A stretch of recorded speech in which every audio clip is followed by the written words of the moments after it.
players, and most come from all parts of the country. The battleground, Rosenblatt Stadium. This is where they fight for supremacy in college baseball.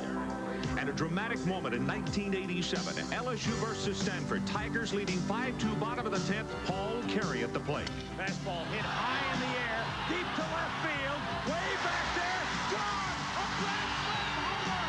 Stanford wins! Yes, a storybook finish. And a bitter pill for LSU's Rob Hartwig to swallow. The Stanford Cardinals celebrated. LSU could only point toward next year. The championship game, Stanford and Oklahoma State. Curveball tapped back to Chitrin. He's got it on the lead. The Stanford Cardinals flying high. They're the champions of college baseball. And it was the first national championship in baseball for the men from Palo Alto. College baseball, the color and excitement, hard to top. For the 7th time, Gary Ward goes home without a national title. And for Mark Marquist, finally, the top. This is what they battle for again this season, the coveted sculptured bat. It signifies the winner of Division I baseball. Whose name will it bear in 1988?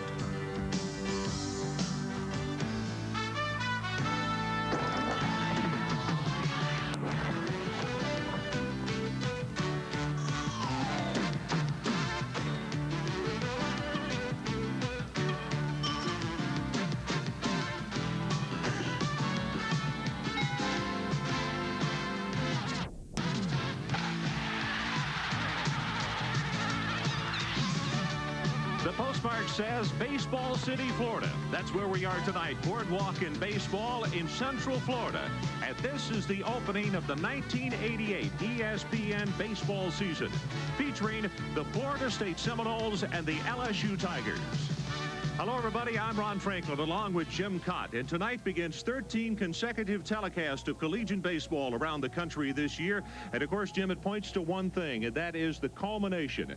Those magic 10 days in Omaha, Nebraska, and the crown. That's what every one of these players are shooting for. And fans all across the country this year are going to get a chance to see more college baseball and understand why players like Bob Horner, Roger Clemens, Pete Incaviglia, Oddibe McDowell, most recently Mark McGuire, make that jump from college baseball to the big leagues so quickly.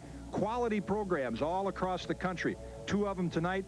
Before the year's over, you'll see Oklahoma State, Texas, Miami, the defending champion Stanford Cardinal. It's going to be a great year in college baseball. You know, Jim, you could look at the highlights off the top of the show there and see the color and excitement of college baseball. And for people who don't watch it on a regular basis, that is just a little taste of how it is across this great country. Well, you know, in just 3.5 months, Ron, hard to believe, 8 teams will take that road to Omaha and try to get that same thrill that the Stanford Cardinal got last year.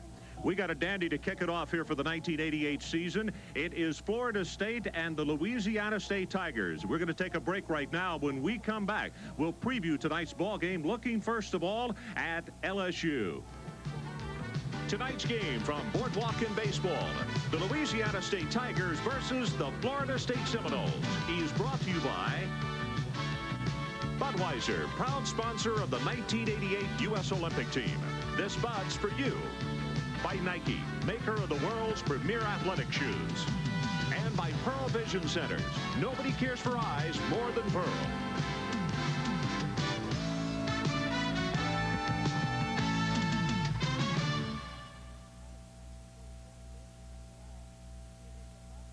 With a 3-0 mark, and for the LSU Tigers, they are 1-0. Let's talk first of all about Skip Bertman and his LSU Tigers. They lost 16 players off last year's team that went to the College World Series in Omaha, Nebraska. Somehow the terms Bertman and pitching seem to go hand in hand. He always has a great staff. And tell us about the youngster he's starting tonight, a 6'7" right-hander in Ben McDonald.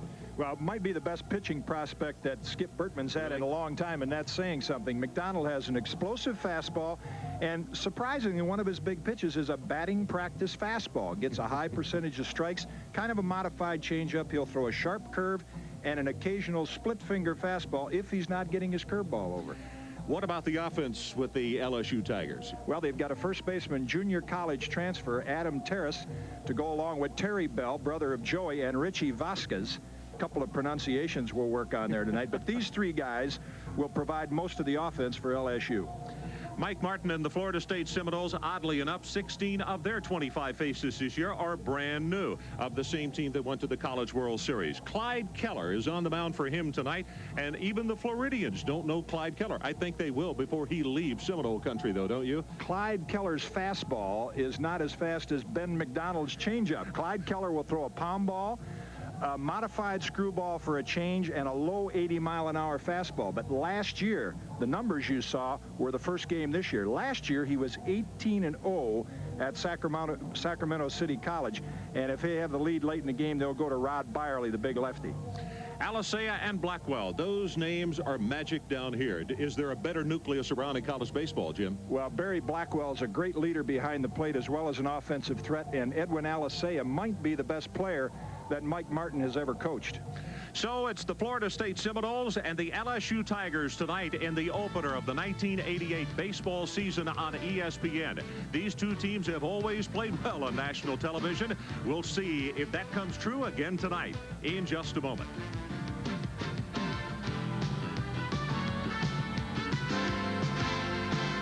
And defensively for the Tigers, in left field, they'll have Terry Bell, in center Richie Vasquez, over in right field Craig Calla.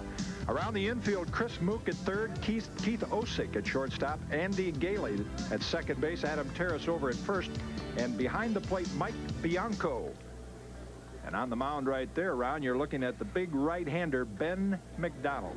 6'7", 212-pound right-hander. He's out of Denham Springs, and the numbers on him, he is 1-0 this year. But last year, he was in 14 games. He had a record of 2-3, ERA of 4.06. But, Jim, probably more importantly, he had 37 2/3 innings. He only walked 4, and he also had 27 strikeouts. Great control for a young pitcher as well as a guy 6'7". A lot of times you'll have mechanical problems that will cause control problems. McDonald, not so thus far in his career. Well, we're very fortunate tonight. We've had rain in the Central Florida area, but take a look at that. 55 degrees, only partly cloudy, and thank goodness they took the rain out of the forecast. They do have a 20% chance, but no wind, and that is a complete opposite of what has been the case the last couple of days, is it not? Well, all the players, whether you're a pitcher or a hitter, love to play, even though it's a little cool. You like to play in conditions like this. Wind affects everybody, pitchers and hitters, as well as fielders, in an adverse way. So Ty Colson ready to step in, the leadoff batter for Florida State, and the crowd beginning to come to life here. As we said in the introduction, Colson is just not a real big guy, only 5'8" and less than 150 pounds. But if he gets on base, can be a real headache.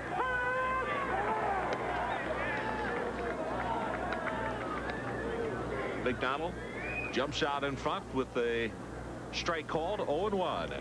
There you see 5'8", 145 pounds on Colston. Colston, a good example, Ron, of how Mike Martin has taken a team at Florida State that for years was built around home run power. Terry Kennedy, Jeff Ledbetter. Now they're a speed team. Swung on and missed. 1-2. Fastball by McDonald in almost the same location that Colston let that one go just a moment ago. In Florida State, it has always been predicated on speed and a running ball club. However, Mike Martin told us yesterday he doesn't think they are as speedy this year. Swung on. That's going to be a foul. You know, you listen to these college coaches, though, before games, and you'd think all of them went about 2-80 for the year. And then you look at their records, and they're 55-18. Here's a look at the motion. Good hip turn and leg kick. Great mechanics for a guy 6'7". See, lands just a little bit on his heel, and with experience, he'll land on the ball of the foot and get more motion going toward the catcher. 1-2 on Colston, the leadoff batter. Swung on, just foul down the third base side. Back to what Mike Martin was saying yesterday, that he didn't think they were quite as quick. And of course, one of the reasons, and we can elaborate more on the story later, but the fact that both Sanders and Lewis, who were part of this ball club, decided they were just going to play football and not play baseball. A lot of speed coming out of the lineup right there. Now, we'll get into that story. That was really a devastating blow to this Florida State team. McDonald, very deliberate. The 1-2 pitch. Now, Sanders and Ronnie Lewis could well have been the Bo Jacksons for Florida State. Sanders, one of the premier defensive backs, as you look at Mike Martin, the head coach, in all the country. And Ronnie Lewis, wide receiver, that caught that pass that enabled the football team to beat Nebraska. Florida State beat Nebraska in the Fiesta Bowl.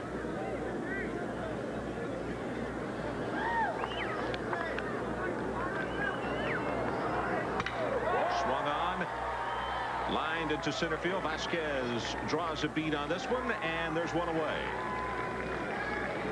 The reason we mentioned at the top of the show, Ron, that we were kidding around with Vasquez pronunciation. The SID, the sports information director at LSU, said Vasquez. Skip Bertman says it's Vasquez. I said, Richie, how do you pronounce your name? He says Vasquez. So we got 3 of them for you.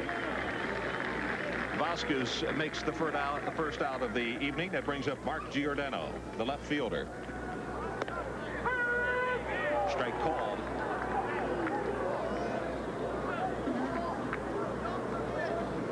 Led the team in hitting with a .382 last year.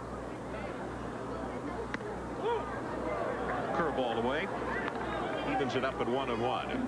Finish up that Sanders and Lewis story. They told Mike Martin just a short time ago they were not coming out for baseball. Had he known that back in the fall, of course, he could have recruited some more outfielders. Fastball high. 2-1. Yeah, Mike Martin said, don't misunderstand. I have no problem with them making the decision that they just want to play football. However, had I known earlier, my recruiting would have been slanted a little differently. 2-1 and inside on that, and it's 3-1. How about that? Now you see all those things. He's not sending in the offensive plays. He's telling his catcher where he wants the pitch, what type of pitch it is. 3-1 delivery. That is fouled on the left side. Luke over making a try for it, but that's going to be about 5 rows up into the stands. Skip and I disagree agreeably on that point. He said, I understand at the pro level you have catchers and pitchers that know what they're doing. But on the college level, you have kids with limited experience, and he is trying, to his credit, to teach pitchers to use not just the plate, but move it a little off the plate, change speeds, make pitchers out of them. Sometimes it gets a little scientific, but I think he's doing a great job. Ball outside, and a walk for Giordano. So our first base runner of the night. Big Mark trots down to first base, and Edwin Alicea will step in for the Florida State Seminoles. See how Mr. McDonald works from the stretch. Well, his coach didn't waste much time in telling us yesterday that he simply thinks that this guy may be as complete a ball player as there is in the collegiate ranks this year. Curveball outside. Well, his brother was a great player at Florida State, and they raved about him, and along came Edwin. And his equal, or maybe even a notch above, his brother Luis.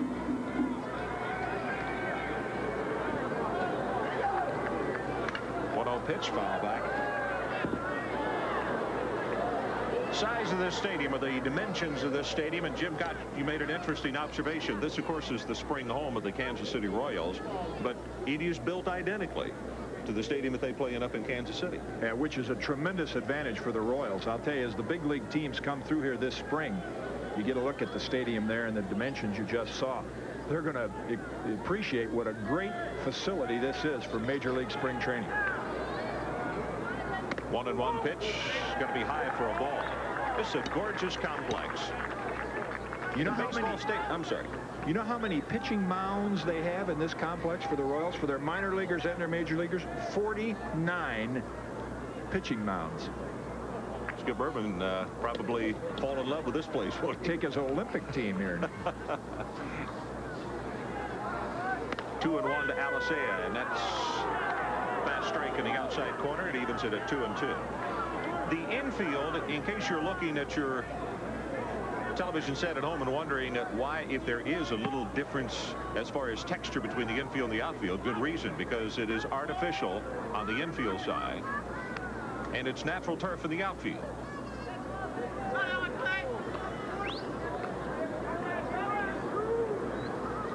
Giordano at first base.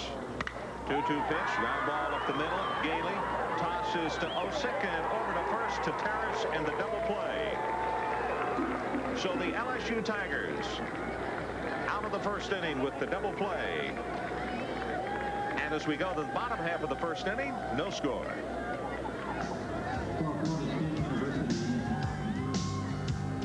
In the Bayou country, they're roaring over college baseball. The coach of the Tigers is Skip Berkman. After only 4 years in Baton Rouge, Tiger Country is in love with Mr. Berkman, and why not? He guided LSU to back-to-back College World Series appearances. Leading off and playing second is Andy Gailey. He's the team captain and set a school record with 77 walks last season. Matt Gruber is the designated hitter. He'll hit second. A junior college transfer, a good hit-and-run man with power. The number 3 hitter is first baseman Adam Terrace, a junior college transfer who hit .459 last year at Miami-Dade. The cleanup hitter is senior Rich Vasquez. He could be the best hitter on the LSU squad, and he moves to center field this season after playing third in '87. Chris Mook is a freshman. He'll bat fifth. Mook is a third-generation LSU athlete. He's on a football scholarship, and he plays quarterback. The 6th hitter is Terry Bell, the twin brother of Joe Bell, who's now in the pros. Bell will play left field. Craig Calla is the right fielder, and he'll bat 7th. Has home run strength. He is out of San Mateo Junior College. Catcher Mike Bianco is the number 8 hitter. Good speed for a catcher. Mike is a switch hitter. And shortstop Keith Osick will bat 9th. Only a freshman, a fine defensive player who needs more work on offense. And defensively for the Seminoles in left field, Mike Giordano. Over in center field, Ty Colston. Right field, Greg Claiborne. Around the infield at third, Mark Ronan. The shortstops, Donnie Erickson. At second base, Ed Alisea. And over at first base, Brad Parker. Behind the plate, the team captain and leader, Barry Blackwell. And on the mound, the junior college transfer, Clyde Keller. Jimmy's a 5'9" junior out of Carmichael, California. You talk about an all-around athlete. 18-0 his record last year, the junior college ranks.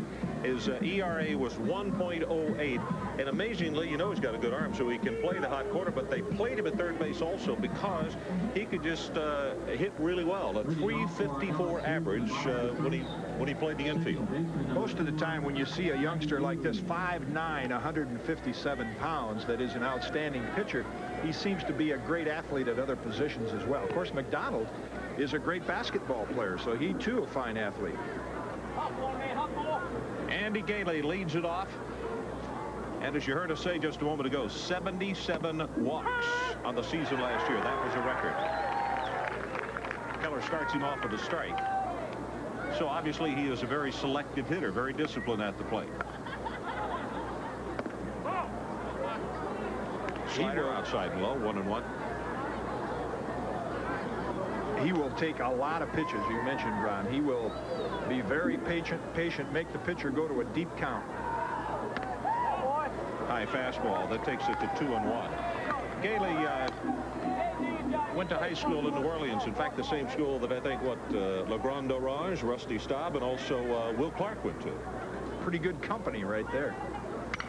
Ground ball to the right side, knocked down. Parker can't get a handle on it, and it's going to be a base hit for Andy Gailey.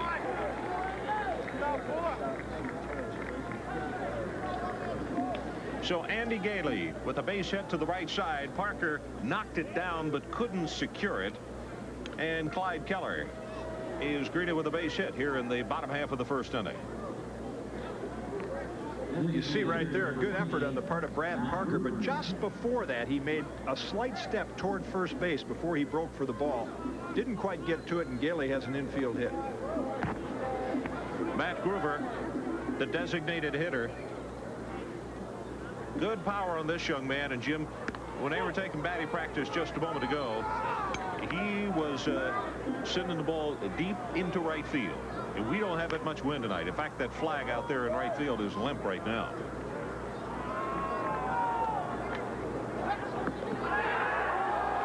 Throw back over to first base. The Florida State partisans say very close.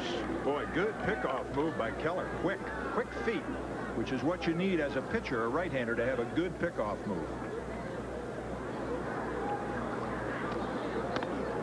Fastball inside, 2-0.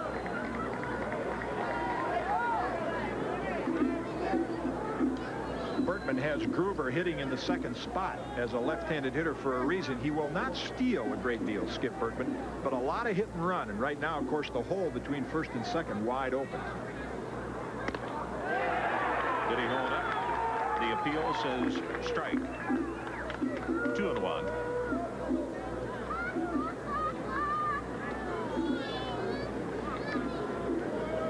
Oh, yeah. About 98% of those replays will tell you the hitter went around. They don't like to admit that. So over to first base again, close plate, but Gailey is back. You know, for the most part, well, now the Florida State outfield is moving around as Colston can't make up his mind. Either that or he's having problems understanding exactly what Mike Martin wants, because he went straight away and now just shaded just a little bit to right center. Groover's not really a pole hitter, according to his coach. Low and outside, and it's 3-1.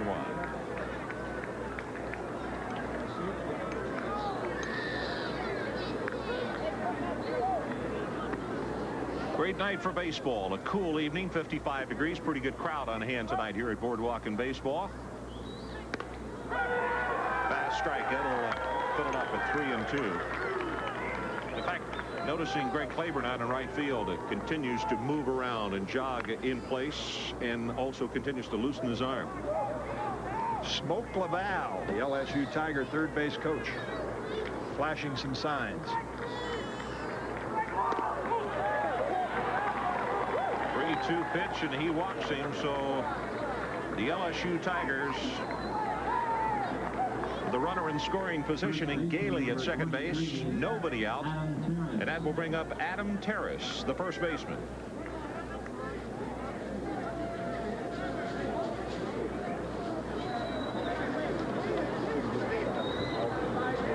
Good fielding first baseman, and also great bat control in this young guy. Curveball, ball one. See, Keller not really a power pitcher. Look at the way Florida State's outfield is swung way around toward the right field foul line for the left-hand hitting Terrace.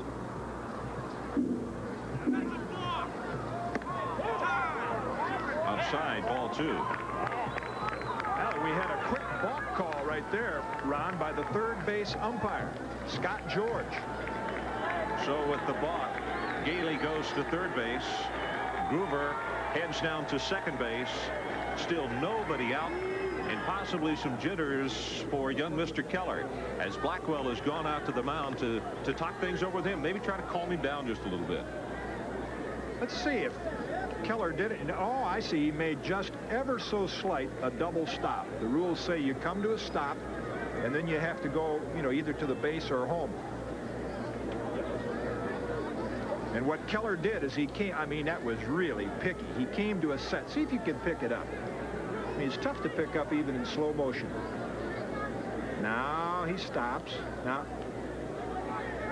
just a little bit of a bob. I tell you, you can hardly see it right there, but that's the reason that Scott George called the balk on Clyde Keller. Mike Martin heading back to the dugout after going out on the field for a brief discussion. So the situation, it is 2-0 and Adam Terrace, the number 3 hitter in the LSU lineup. Andy Gailey is at third base, and Matt Groover occupying second base. Gailey with a base hit to open things here, then Groover with the walk, and both have been balked over to second and third. Ball low. 3-0. So Jim, he's digging himself into a very deep hole early on here. Breaking pitch on 2-0 with a couple men on. Courageous pitch selection. Swung on, foul back. So Terrace had the green light, if that gives you any indication of what Skip Bertman and the LSU Tigers are out for tonight. All right, now we're going to get another look at the balk by Clyde Keller. Here's maybe what Scott George had in mind. Watch how he stops right about letter high. Now, if he's calling that a stop, and then he comes down and stops again, now he could call that a balk. Line drive, that's fouled on the third base side. But normally they don't really consider your stop until you get all the way down to about waist high. Very technical call. Umpires tonight. Al Migliorato behind the plate. The other three are homegrown products here at Boardwalk and Baseball. Denham, Antone, and George. Foul ball down the left side. By homegrown products, I shouldn't say homegrown, but they are home umpires. They have been to umpire school. But there's a game every day here at Boardwalk and Baseball, and the base umpires stay right here. Now, Migliorato has had some college experience as well as umpiring in the minor leagues, so he was brought in especially for this game tonight. Count is full, nobody out, and Terrace will step out. He's returning to LSU after a stint down at Miami-Dade Junior College, and had a very good year down there last season. .459 with 8 homers and 66 RBIs. Has a chance here. High drive into right field. Did he get it off? Heading back is Claiborne, and he makes it right in the warning track. Gailey will tag and will come in to score the first run of the evening. So a sacrifice by Adam Terrace, and the Tigers go on top 1-0.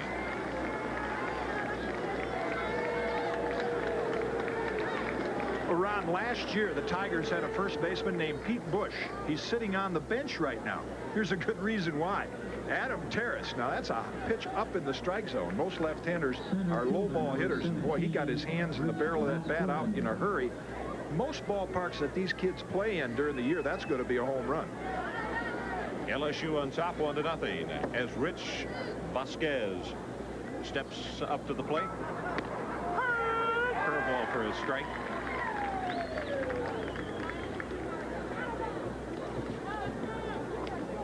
Richie played third base for them last year. They had a great little center fielder, Mike Papajohn. He's playing professional baseball now.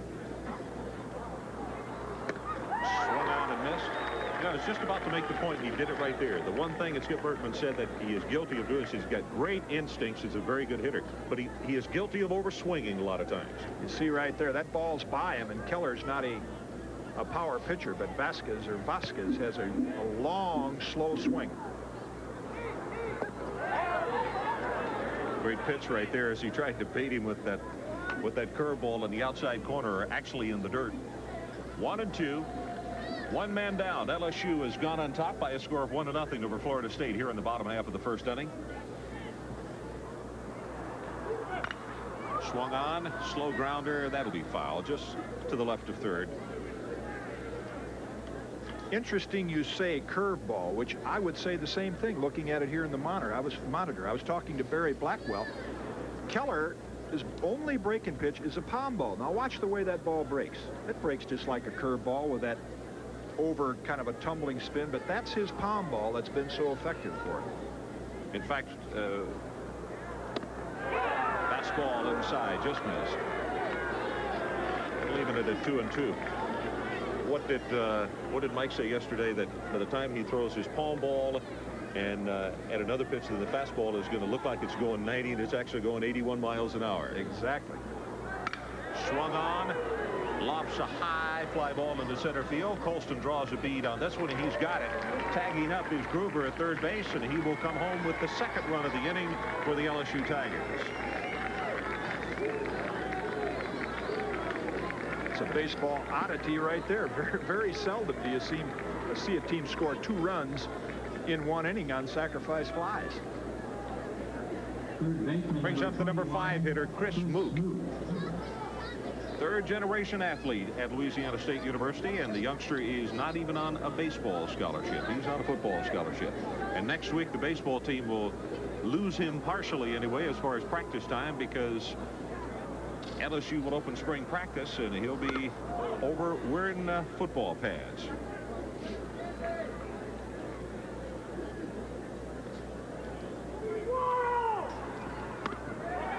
Fastball high, 2-0. Clyde Keller making his second appearance. Outside corner. Good pitch right there. 2-1. Some tradition the Mook family has at LSU. Yeah. Father played there. A couple of uncles and a grandfather, I believe, all played at LSU. Swung on high, foul ball down the left side. That'll be out of play.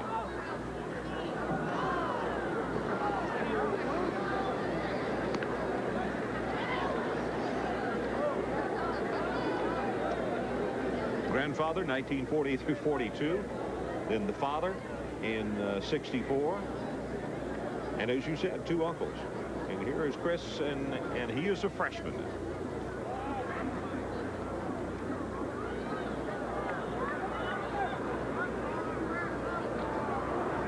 Keller working, gets him on a good change-up right there, and he is out of the inning.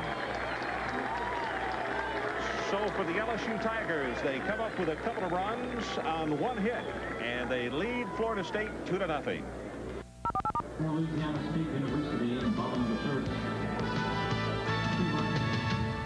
In the stands, fans, you and I looking on TV right here would say, this kid's got a pretty good curveball. But here is Clyde Keller's pound ball. Watch the way that's like a Bert Blyleven curveball, and that's the reason he can pitch effectively with an 80-mile-an-hour fastball. That pitch and a little half of a screwball.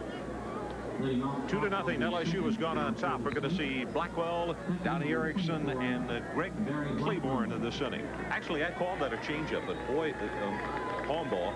You know, actually, I'm anxious to see the next inning for Keller, because I have a feeling that maybe the butterflies are out. It looked as though that on the last batter on Mook, that he did a better job of kind of from within gaining a little bit more composure. Exactly. You know, he had a fantastic record, as we showed you in the graphics, at Sacramento City College, but now he's getting into major college baseball. He's pitching on national TV for probably the first time in his life, so that is bound to have affected him in the first inning.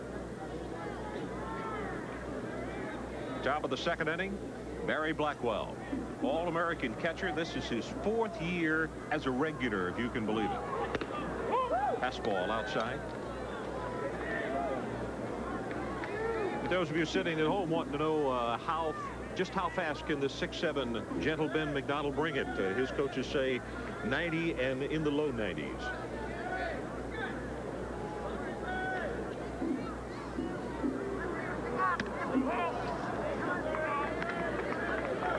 The inning-ending double play that the LSU Tigers. Last year they had a slick little shortstop, David Cunningham, to go along with Andy Gailey. He's now playing pro ball. Right there, Gailey and shortstop Keith Osick combined on a very smooth double play to end the top half of the first inning.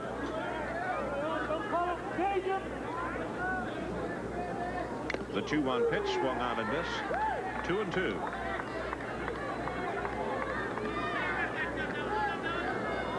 You talk with anybody from Florida State and get them started talking about this young man, and they just talk on and on and on. Has a lot of fans, and rightfully so. Team captain, and he is the leader on this baseball team. Strike 3 called on Barry Blackwell.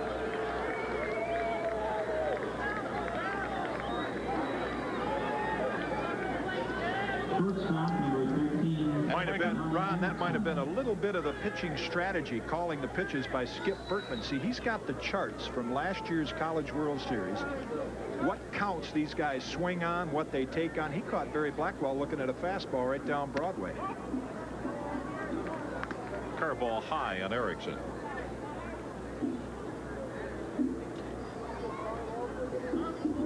Really good on his as an defensive player at shortstop. 3rd to shortstop this year. It's his true position. Grounder to Gailey. He gobbles it up. Over to Terrace, and there's 2 away here in the top half of the second inning.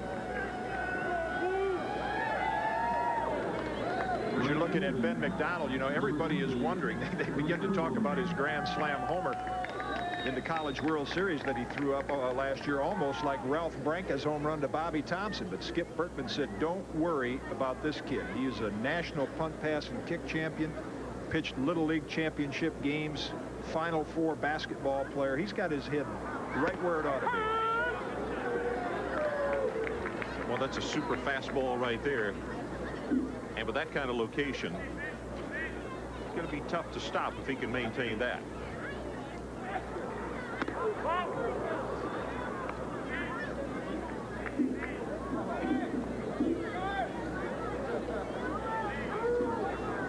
Chip Baker down at third base. Chip's the recruiting coordinator. Rod Delmonico, the first base coach for the Seminoles. 2-1. Tigers on top, 2-0 as we play here in the top half of the second inning.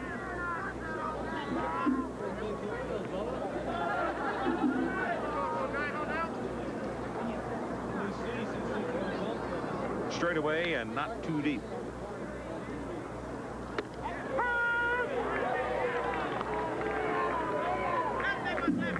Strike called. That evens it at 2-2.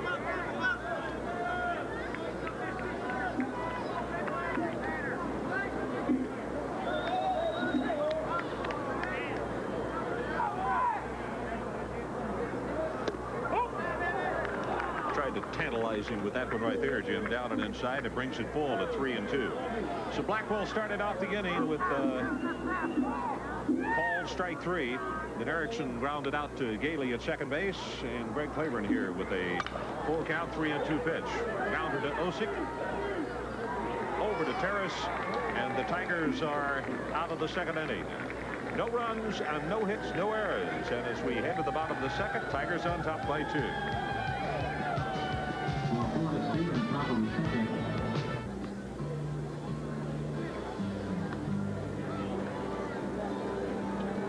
LSU leading 2-0 over the Seminoles of Florida State.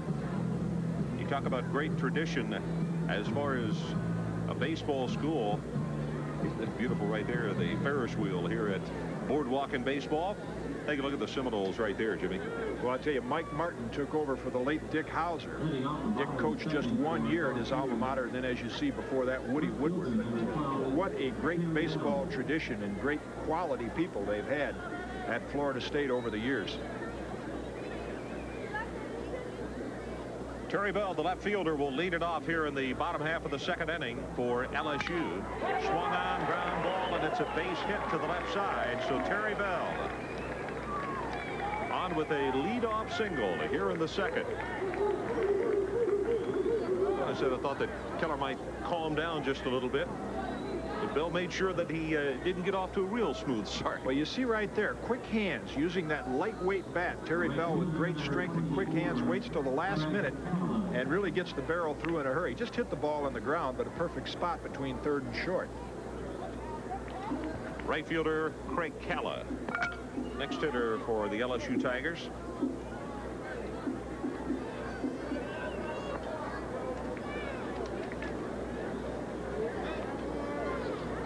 Ball gets away. Blackwell runs back to retrieve it all the way off the screen, and heading down to second base is Terry Bell.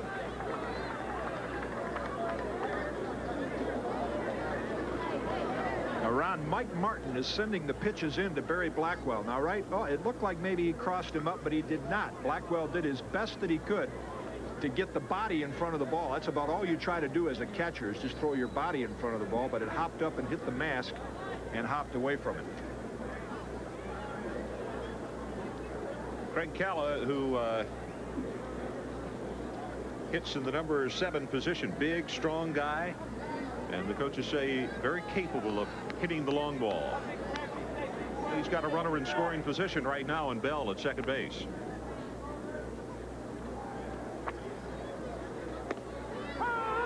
There's that palm ball again. Terry Bell, incidentally, we mentioned his twin brother Joey, won a #1 draft pick last year, playing in the Cleveland Indian organization, and mark that name down. This kid will be a star in the big leagues in a couple of years. Joey Bell. Swung on, fouled off to the right side. So Keller this time working in front of the batter. He is 0-2 on Keller. Come on, Craig. What happened? 3 for 4 in that opening ball game out of Forest City, California. Yep, might use the last name.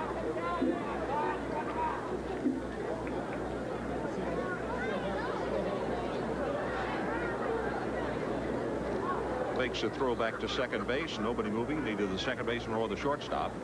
Bell sneaks back in. Mike Bianco is on deck. 2-0 pitch swung on. That one caught Blackwell on the thigh, I think, didn't it? He's getting beat up back there, which happens when you have an off-speed pitcher like Keller throwing a lot of palm balls, pitches that are down in the strike zone, and hitters are just nicking them. You get those foul balls that bounce up like that, in addition to the 58-foot palm balls that he had to try to block just a little while ago. He loves to play, though. I guarantee you, you've got to love to play to be a catcher to begin with, but Barry Blackwell, exceptional. 0-2 the count. Nobody out. Bell, pretty good lead off second base. Ball outside. If he came down to the side on that pitch right there. I think he fooled the home plate umpire a little bit. That's the first time he'd done that. That looked like a pretty good pitch, but he will drop down against right-hand hitters when he's ahead in the count like he is right now. Coming down from Port Arthur, as they say down there in Texas. 1-2 the count. Does it again. Fouls off to the left side. In fact, he came even farther that time. So Clyde Keller really having to work hard here tonight. Gave up 2 runs in that opening inning. After Gailey started things off with a base hit and walked to second, was blocked over to third base, and was brought in on the Adam Terrace sacrifice fly. Gruber walked, and he wound up scoring also. Outside, 2-2. And Mike Martin really hoping that he can nurse Clyde Keller through 5 or 6 innings, because he'd like to get to Rod Byerly. He does not have a lot of experience pitching. He's got an outstanding staff of freshman prospects, but he'd prefer not to go to them this early tonight. 2-2 inside, and he walks him. So runners at first and second for LSU. And just as they started off the first inning, first 2 men are on base.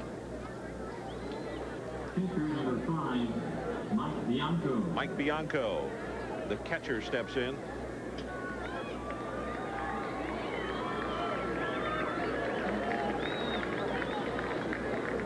Indian Shores, Florida. Boy, he's got some big shoes to fill. Last year's catcher, Craig Faulkner, was really a home run threat for the Tigers, playing pro ball also. Point right out in front. Nice job. Blackwell out. Throws to first base, and the runners advance to second and third.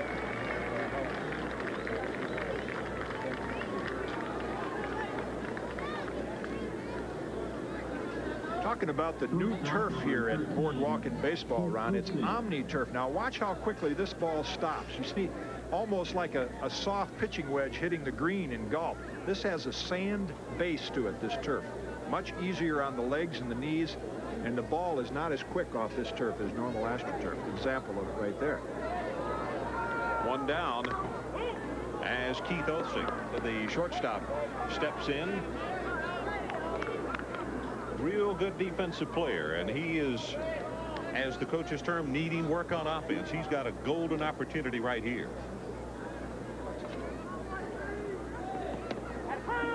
A strike called.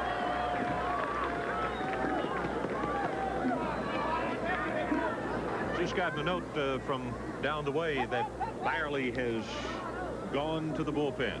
Boy, a little early for your stopper, but Mike Martin's going to him early. Fastball outside, 1-1. Actually, Byerly is not in that category of just being a short reliever. He was 9-4 last year for the Seminoles, pitched in the College World Series, and he's capable of going out there and giving you 6 or 7 innings.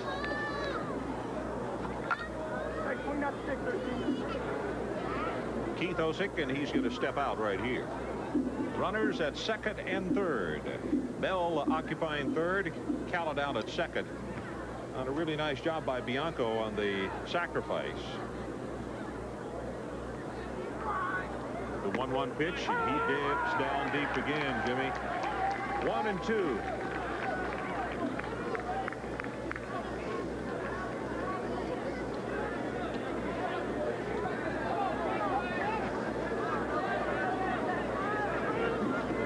Outfield is straight away for Oelsing. Swung on, looped over the shortstop's head. Erickson can't get up to reach the ball. Bell will score, and stopping at third base is Calla, and it's a bloop single as the infield was in just a little bit, and it was enough to get it out over the outstretched arms of shortstop Don Erickson.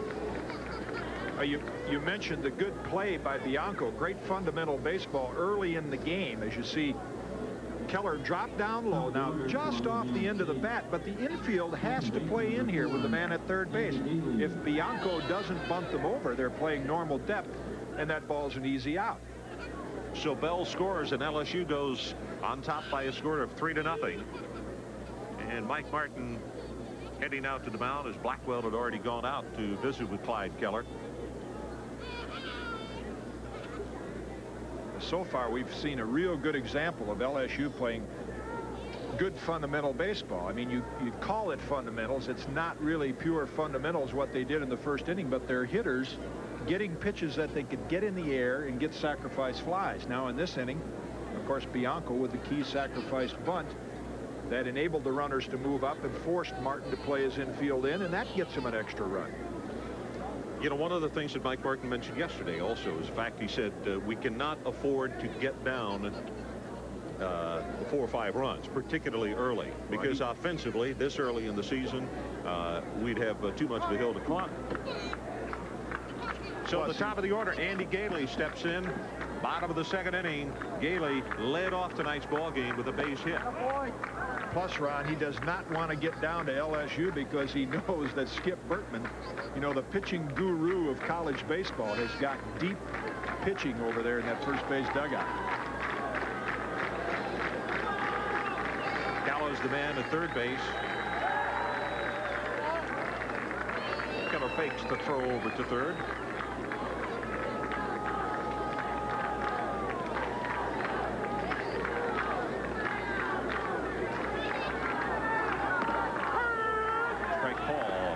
Even things at 1 apiece.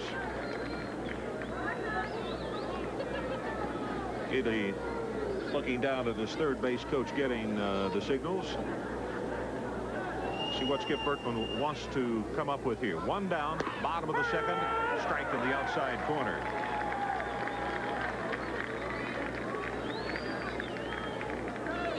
Yeah, but he needs one more like that. He got to stop pitching uphill or behind as he has. Comes down low, line drive. They'll come home with the play, and they've got him hung up. Calla heading back to third. Blackwell runs him down, and he's going to be tagged out as heading down to second base is Osick. Gailey at first, but in the rundown. The second out of the inning. Quick decision by the third baseman right here, Mark Ronan. Instead of going for 2 with Gailey, good speed, he comes right to home. Of course, the runner on third is instructed, once that ball hits the ground, you go to home to break up the double play. And there you see Ronan finishing it off by making the tag. It was a sharply hit ground ball. Well, he was off at the crack of the bat. And when the ball is hit that quickly, not much decision for Ronan to make. The freshman just came right home. Ronan did the right thing, so did Calla. 2 down in the bottom of the second. Florida State trying to quell this second inning rally by the LSU Tigers, who have gone on top 3-0. 2 in the first, 1 here in the second.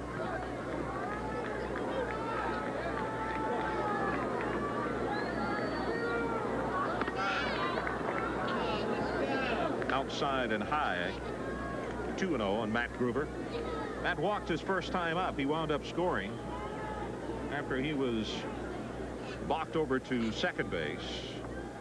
And then on back-to-back sacrifice flies by Terrace and Vasquez, wound up coming home to score the second run of the game. Ball low. 3-0.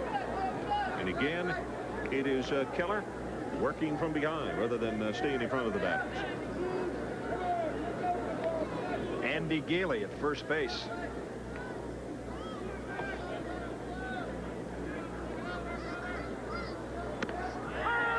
Pitch, strike 1 call.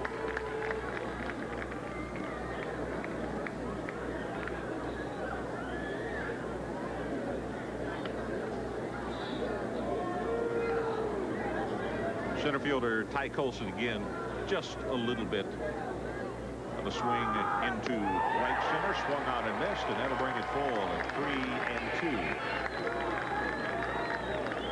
Well, despite giving up 3 runs here in the early going, gives you a little idea of the confidence Clyde Keller on a 3-1 count. There's that palm ball, pitching from behind in the count. Excellent sign for a young pitcher to have that kind of confidence in his off-speed pitches. Payoff pitch inside, ball 4. So Groover heads down to first base. And the LSU Tigers have the bases loaded, and here comes Mr. Martin. He has seen enough. Well, in the logical pitch after that off-speed delivery, Keller tries to get him on the inside fastball, but he misses to load him up. So let's take a break. We'll be back. LSU 3-0 and still threatening. Taken tonight, the fairgrounds. There's a big top and lots to do. Not just baseball here at Boardwalk and Baseball.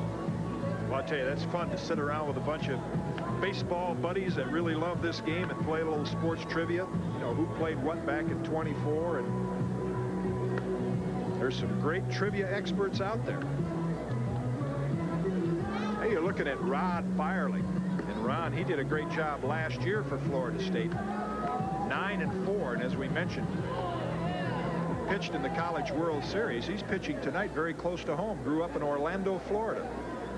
First baseman, number 23. He was thought to be the gentleman who would be the #1 stopper out of the bullpen for Florida State, and I'm certain that Mike Martin did not want to bring him in to have to stop this early, as you see his numbers for 1987. 1 2/3 innings on Clyde Keller. 3 hits, 3 walks, 1 strikeout, and of course the book is not closed on him as yet.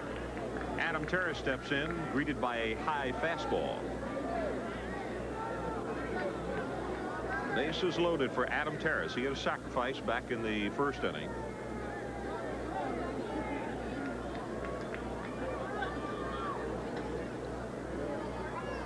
Swung on, ground ball to the shortstop. Easy toss over to second base to Alicea, and Florida State is out of the inning. But not before LSU gets 1 run on 2 hits, and it's the Tigers 3-0.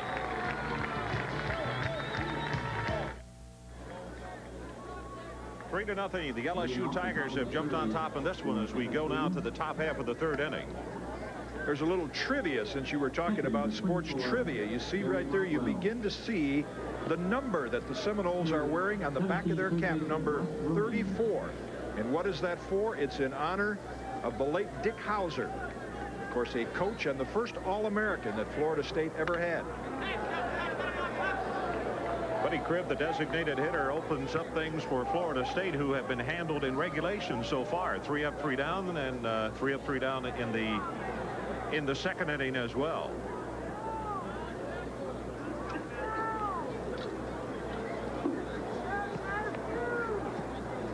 Cribb, the designated hitter. Ronan, I beg your pardon.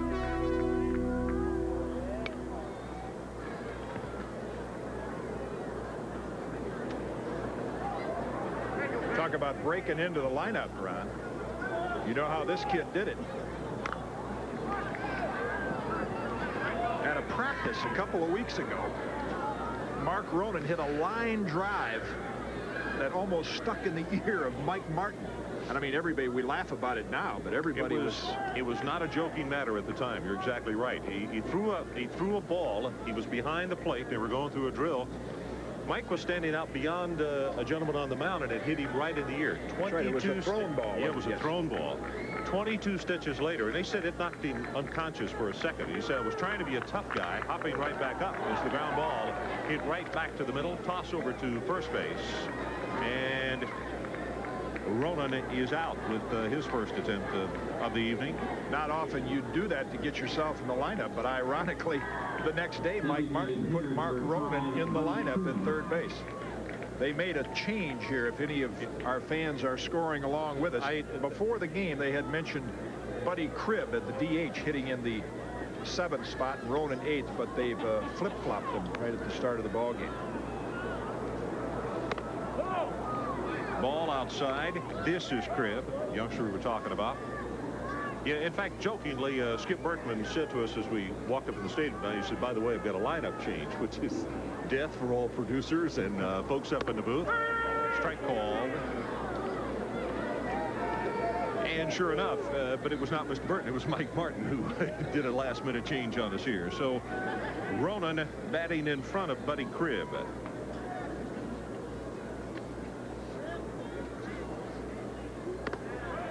Slow curve outside. Buddy Cribb, a freshman out of Myrtle Beach, South Carolina, and Mike Martin says this kid's going to see things tonight that he's never seen, meaning Ben McDonald, a college pitcher, 6'7", hard thrower.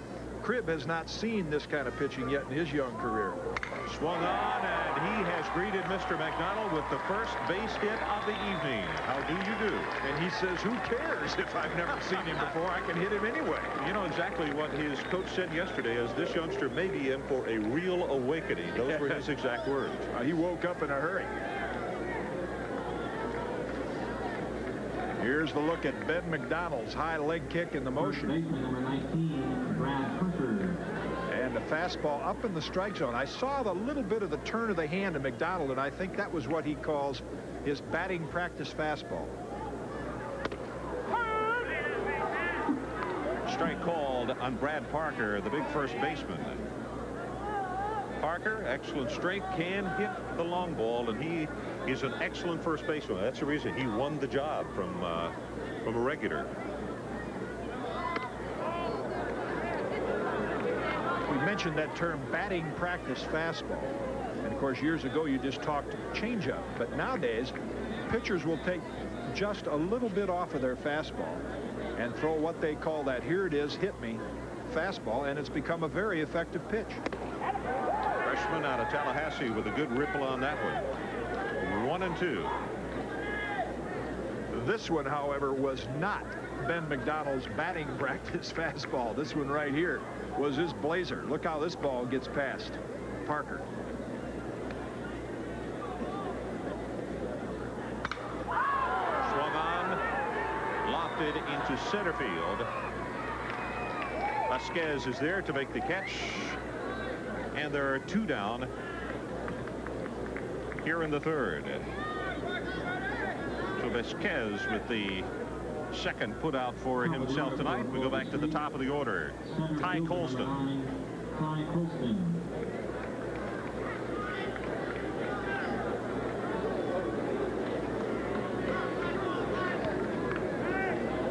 Colston the first time tonight, fly out to center field, swung on and missed.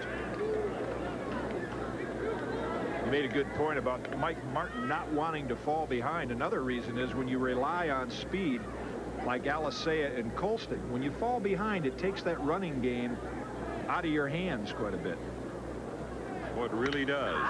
Here's the guy they want to get on base too. Lops this one. Shortstop Osick is out, makes the catch, and that will do it for Florida State. They pick up a base hit, but no runs. 3-0, LSU on top.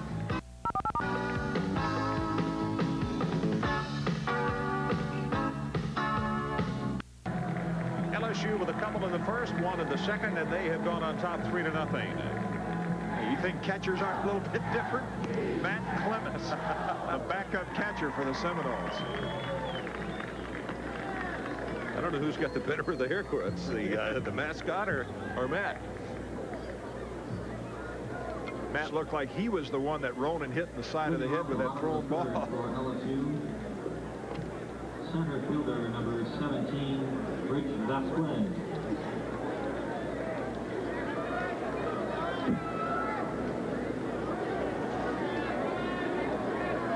Rich Vasquez to lead it off here in the third inning for the LSU Tigers. Got a sacrifice fly back in the first inning.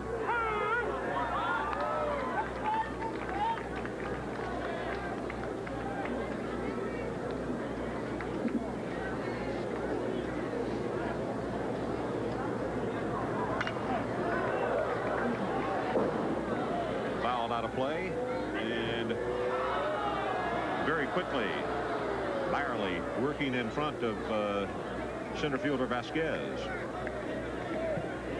Top two pitchers on last year's Seminole team, Richie Lewis and Chris Pollock. both playing pro ball with the Expos. Just misses with that pitch right there. 1-2. And the reason I mentioned that is because Byerly on that staff went 9-4. So, you know, he's right up there as a prospect.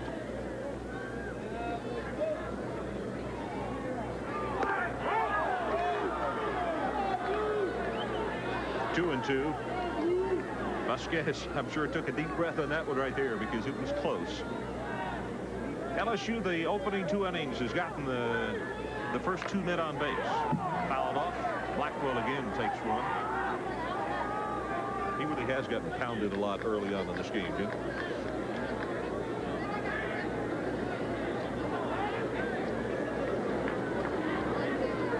Well, there's a look at the tradition of the Florida State Seminoles and the guys just off last year's team that are playing pro baseball. Swung on, bounder over the pitcher's head, up the middle for a base hit. Alisea and Erickson both converged on the ball, but just a little bit too quickly, and the artificial surface might have helped on that one there, Jim Gott. Well, the first bounce, even though this OmniTurf is not as lively as your regular AstroTurf, but that was just a perfectly placed ground ball. Now watch this, just out of Byerly's reach. You see it just in the left part of your screen, and now just over second base and out of Alisea's reach. Chris Mook. You can hear everybody on the bench screaming back. That's the LSU bench, and they are up on the very top step. So for 3 innings in a row, the Tiger says this is his Class A move right there, I can promise you. Vasquez back very quickly, hit first.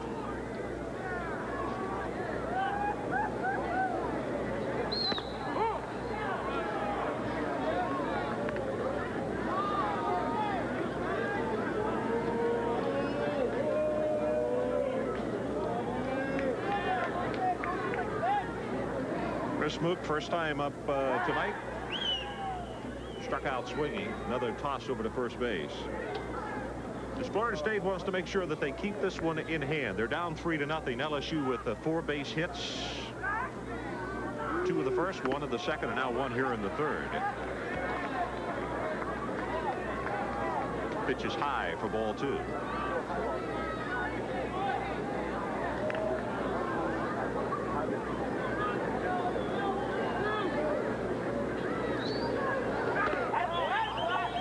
Fakes a throw down to first base.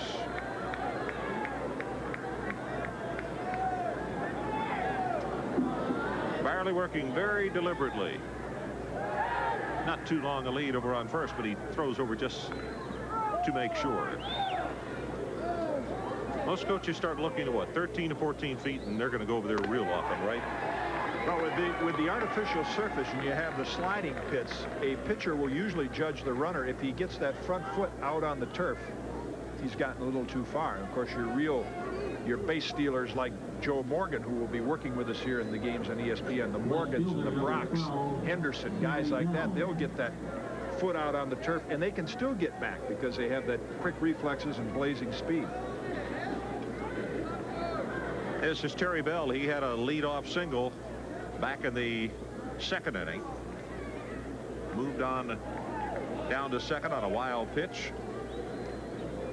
It was later brought in by Keith Osick on a single. 3-0. LSU on top. Runners at first and second. Strike called on Bell. So, Jim, 3 innings in a row. The Tigers have put the first 2 men on base. I saw Mike Martin before the game. You know, he's got a lot of gray working its way into his salt and pepper hair, and after innings like this, you see why. Ground ball. Alisea steps on second, throws back to first. That's a great double play.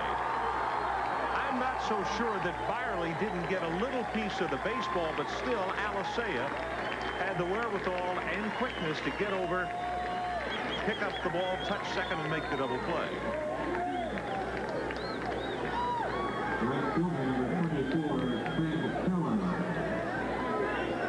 I'll tell you what makes this such a great play. You're just looking at the tail end of it right there. Is that Alicea had to make a quick decision whether to flip the ball to the shortstop or whether to take it himself. Obviously, he made the right one. 2 outs. Vasquez moves over to third base. Craig Calla, he walked his first time up. That was back in the second. So Terry Bell on an 0-1 pitch. Bounces it high over the pitcher's head. Alicea. Ground ball, and it's going to be a base hit for Calla. Bell will come home, or rather Vasquez will come home to score on the play. And I think if you take a look at the double play, the shortstop Erickson started to move and he lost his footing. Yeah, right there on that base hit, he just, whether the new turf, whether he got his spikes caught in there, but he did not get a good jump on that ball right there. 4-0. LSU moves in front, picking up a single run here in the bottom half of the third. Mike Bianco.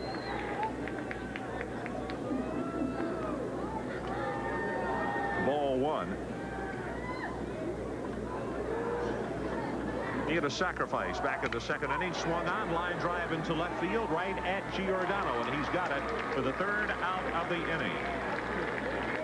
But LSU on a base on 2 base hits, score another run. 4-0. Tigers on top. LSU leading Florida State 4-0 here in Boardwalk and Baseball. We're in Central Florida tonight. And Jim, for people who are saying where in the world is Baseball City, Florida, it is southwest of Orlando. And this is where Kansas City spends their spring. Brand new complex, and I mean a magnificent facility. Talking with John Sherholtz and John Wathen, the manager of the Royals. That's a look at Skip Berkman, the head coach of the Tigers right there. But watching the Kansas City Royals work out this morning, and they were raving about the facilities they have here for their entire minor league organization. We mentioned earlier 49 pitching mounds, a lot of batting cages under cover in case they have bad weather. So just an ideal setup for spring training and a great place to come and watch a game like we're seeing tonight. Well, a super thing which you can remember is also when they bring their families, which they do, is Giordano takes that first pitch from McDonald outside. But boy, the kids going to love to come to spring training down here with the Kansas City families because of everything that's in this park. Check swing, gonna be trouble, and he got it. Osick with a fine play. After McDonald had gone to his right off the mound, fell down, and whether he touched it or not, I'm not sure, Jim, but Osick never stopped coming. Well, that shows some outstanding concentration and reflexes by Keith Osick. First, McDonald dives for it, can't get it. Now he has to worry about the third baseman, Chris Mook, coming over, and he still kept his eye, his coordination, his eye on the ball. And then an outstanding play by Terrace. Check swing right there. Tried to hold up. Couldn't do it. And then Adam Terrace with a great stretch and hanging on to the ball at first. Alicea steps in. Takes first pitch low for a ball. Alicea hit into a double play back in the first inning. Giordano had walked that first time up, and then Alicea with the ball hit to the second baseman, and gaily to Osick and back over to Terrace, and in fact that got the Tigers out of the first inning.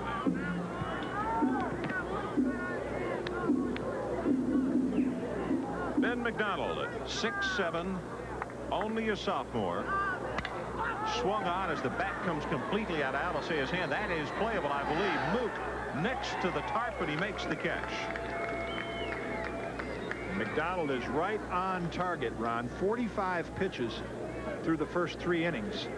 28 of them strikes. Now, we don't want to get too hung up on the numbers and the number of pitches thrown, but that's significant because over the course of a ball game, if you can average about 13 to 15 pitches a game for a starter, even on the professional level, that's good. And here's a youngster like McDonald is right there within that same framework. You know, Jimmy, just looking back at the scoring sheet here also, I believe only twice that I can see on here that he is even gone full. Line drive down the left side, that is just foul. Barry Blackwell trying to get something going. The captain of the Seminoles as his club is down 4-0 here in the top half of the 4th inning.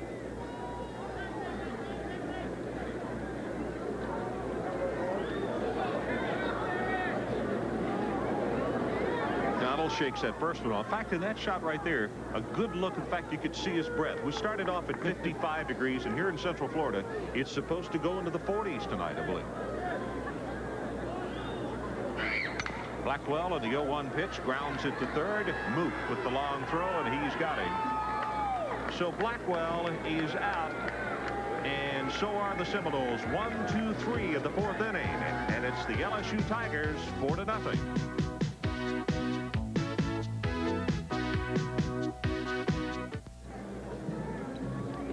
But Ron, we talked about Ben McDonald's batting practice fastball. Now, how do you throw it? Watch this back foot. Watch him drag the foot that's on the rubber. And then he'll turn his hand just a little bit over, like a change of pace. But it just takes a little bit off that 90-mile-an-hour fastball, and yet you see how Blackwell was out in front of the ball. Very effective pitch. The last game McDonald pitched, he threw 14 of those, 13 for strikes, and 6 of those were out. So it's been effective for him. Leading off the bottom of the 4th for LSU. LSU dugout, and they should be pretty pleased with the way things have gone so far. 2 in the first, 1 in the third, or 1 in the second, and then 1 in the third. And if you just joined us, Clyde Keller started for the Seminoles of Florida State, went 1 2/3 innings, allowed 3 hits, 3 walks, had 1 strikeout, had a wild pitch, and allowed 3 runs. First pitch to the leadoff batter, shortstop Keith Osick, here in the 4th inning.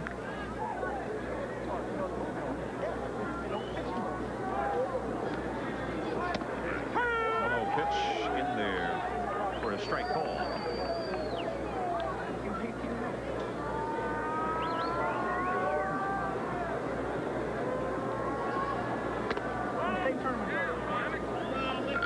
Two and one. Osick had a base hit back in the 2nd inning.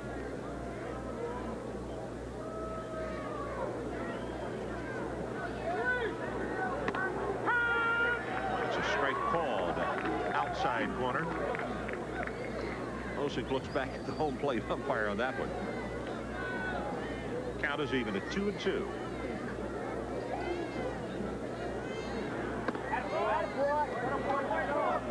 Changeup misses, and full count. Byerly now with a 3-2 on Osick.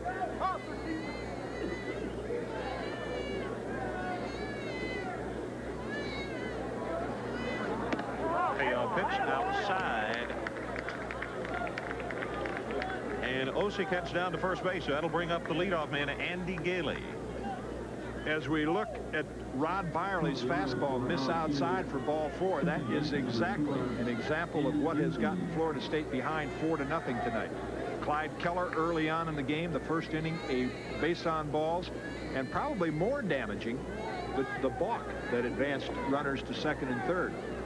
Then 2 more walks in the 2nd, and now the leadoff walk here in the 4th. Gailey fakes the bunt.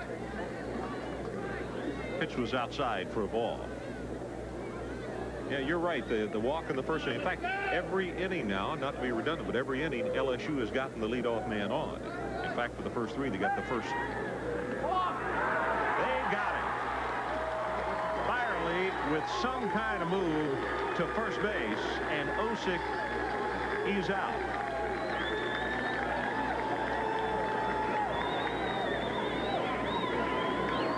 Well, I think Skip Bertman is hollering at the first base umpire right now. You see how far Byerly's front foot, there's kind of an imaginary line that's drawn between the pitching rubber, between first base and home plate, that the left-hand pitcher can step. And Byerly really extended over that line as you look at first base umpire Fred Benham, who made the call. Clever move by Byerly, but it looked like a balk. Strike called.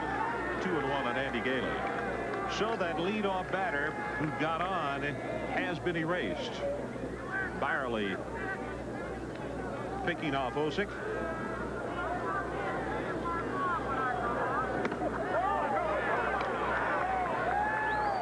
On the appeal, first base umpire says no. Fred Benham signals with the palms down. No, sir, it didn't go around, so it's 3-1. One out. We're in the bottom half of the 4th inning. LSU 4-0 over Florida State. Outside, ball 4, and another walk by the Florida State staff. So he gets himself out of jeopardy and comes right back and walks gaily. Well, one of the oldest sayings in baseball, it's not the long ball that'll beat you, it's those base-on balls. And there you get another look at it. The pitch to Gailey, just outside. Matt Gruber walked in the first, walked in the second. Toss over to first. Well, Byerly says, I'm going to see what kind of stuff you're made of here, Mr. Gailey. Another throw over to first. Here comes Skip Bertman. He's going to have a little chat with Fred and with Fred Benham over at first, and let's see once whether he can intimidate him. See, he thinks that Byerly's balking. He's taking a casual stroll out there to chat with him.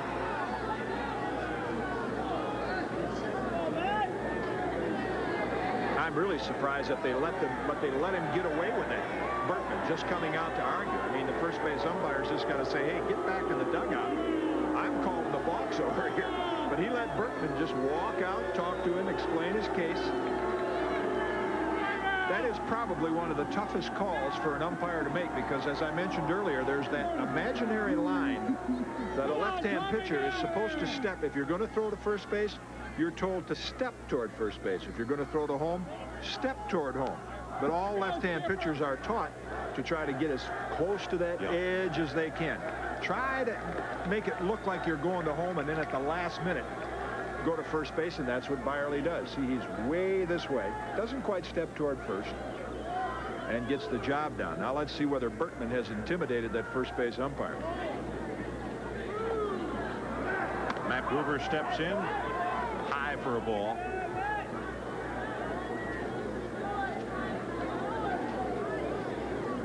One man out in the bottom of the 4th. That was the pickoff play of Osick just a moment ago. Throw back again, Gailey back in plenty of time.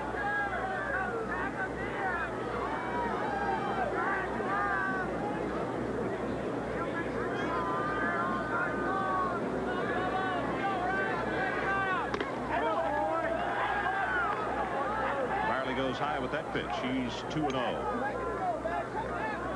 And we can't get a number because he has his warm-up jacket on, but Florida State sending another body down to the bullpen.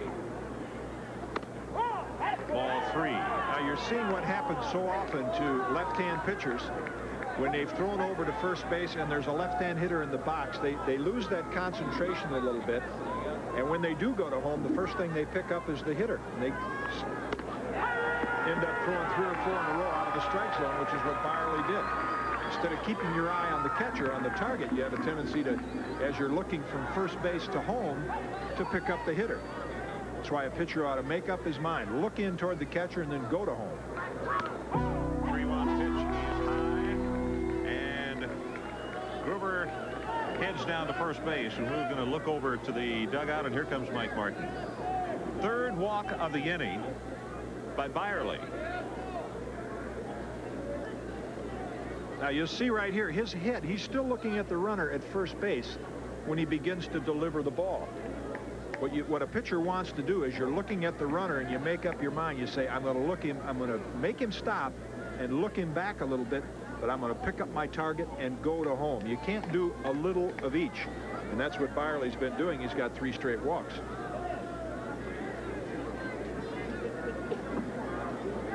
For his benefit, it's a good thing that he came up with a pickoff move of Keith Osick. Yeah, and last He'd year have him full right now. He only walked 18 men in 109 innings, so he's got good control.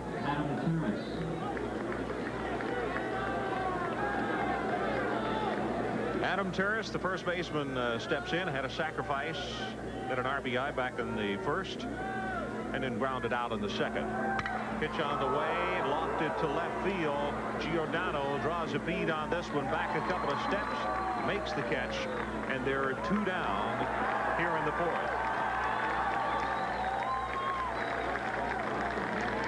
So it's up to Rich Vasquez.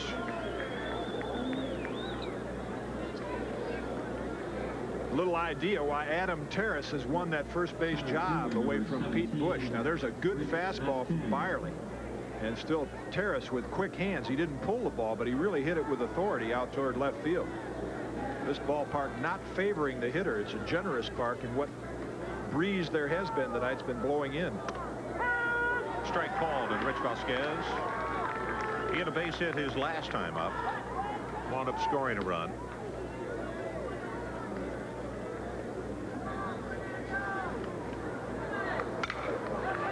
Swung on. That's going to be out of play down the right side. Well, Mike Martin said if they fell behind, we might get a look at some of his freshmen. He feels like he has as deep a staff. He doesn't have a Richie Lewis or a Chris Pollock, who were his aces last year. He's hoping that either Byerly or maybe Keller or one of the freshmen, we may see Ricky Kimball or Jerry Santos tonight, that one of them will come to the front and be a dominant pitcher. Ricky Kimball warming up in the bullpen right now. We may get a look at the freshman. Byerly working in front. He's 0-2 on Vasquez. And the reason we have to get the information because of the configuration of the ballpark, the bullpens are just out beyond left field and right field, and the players are obscured. Swung on, hit into center field. Colston on the run, way back to the warning track, and he makes the catch. Well, Vasquez sent Colston to just about as deep a spot as you can in this ballpark, but he caught it. 4-0. Tigers on top. Well, there you see the score. Florida State finally stopping the offensive attack of LSU. First inning that they have not picked up one. Well, I know Mike Martin misses Ronnie Lewis out there in center field, the fleet-footed wide receiver. But look, get a look at Ty Colston. Watch how he watches that ball right into his glove. No fear of where the fence is or anything like that. Fine running catch by Ty Colston. Johnny Erickson, the Seminole shortstop, will open it up here in the top half of the 5th inning. Florida State needs to get something going.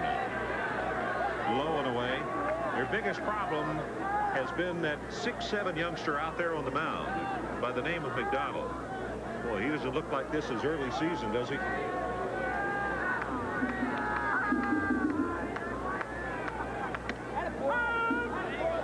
There's that BP fastball.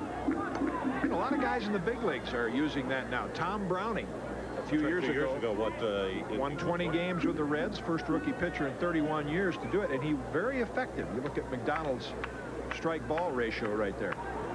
Swung on, and he just blew that one by him. See, the BP fastball is what sets up that.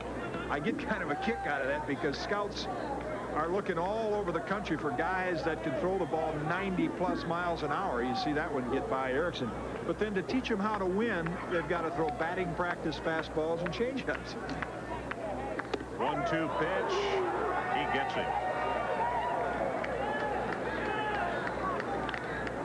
So Erickson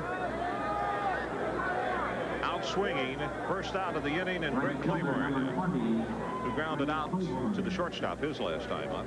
Well, you talk about some weapons, Ron. Look at the motion right here of Ben McDonald.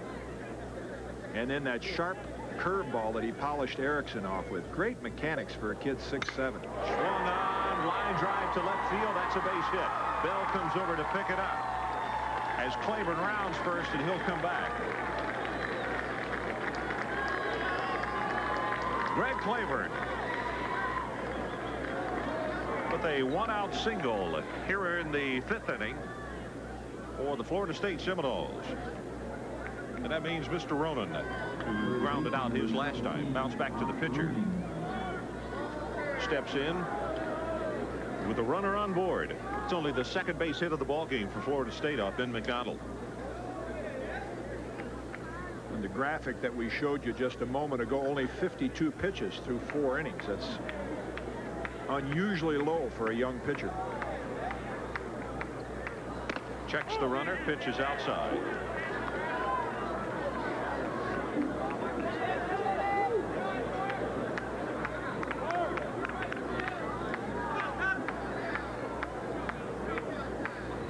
Claiborne with a modest lead off first base. Strike called, that'll even it at 1-1. You know, one thing that has not bothered McDonald, LSU has been at the plate a very long time, actually, in the first inning, then in the second and the third. And as cool as it is tonight, in fact, it's going below cool. It's cold, and it doesn't seem to have affected him. That's a good point, because oftentimes as a pitcher, you're sitting in that dugout on a cool night, and you're saying, boy, I wish I could get back out there and get to work. I want the runs, guys, but can you do it quickly, you know? Well, actually, the ideal game for a pitcher is you wish that it would roll along relatively close for about 6 innings and then have your team come up with a half a dozen runs. But I'm sure Ben McDonald very happy with the 4-run lead he has right now. Well, he's in front of Ronan, 1-2. Checks the runner, swung on. Terrace throws the ball away. It goes into left field. Bell will pick it up, and everybody's got to be safe.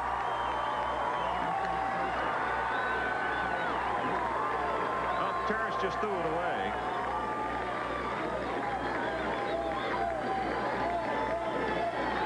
So both runners are safe. Claiborne goes down to second base.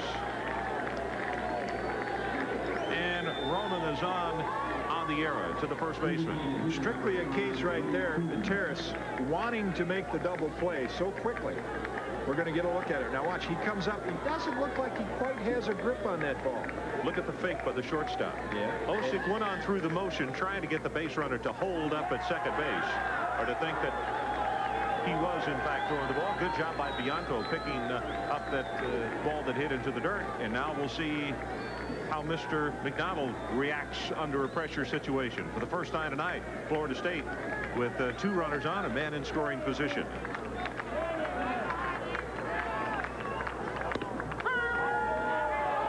Such a natural thing to do. I can relate to what Adam Terrace was trying to do, because I made a lot of errors like that myself. You're so eager to get the double play, you want to pick it up and throw it. And really, if you think back, if you just make a nice normal throw to that shortstop, he'll turn the double play automatically. Buddy Cribb swung on. That ball out of play. So it's 1-2. Cribb with a base hit back in the third inning. One of the 2 hits by the Seminoles tonight. And boy, he's got a situation right here that he could make his head coach very, very happy and put the Seminoles right back in this one. Claiborne at second, Ronan at first. Martin, or McDonald, I should say, in his first jam of the night. Outside. Cribb wanted that one badly. It evens the count at 2-2.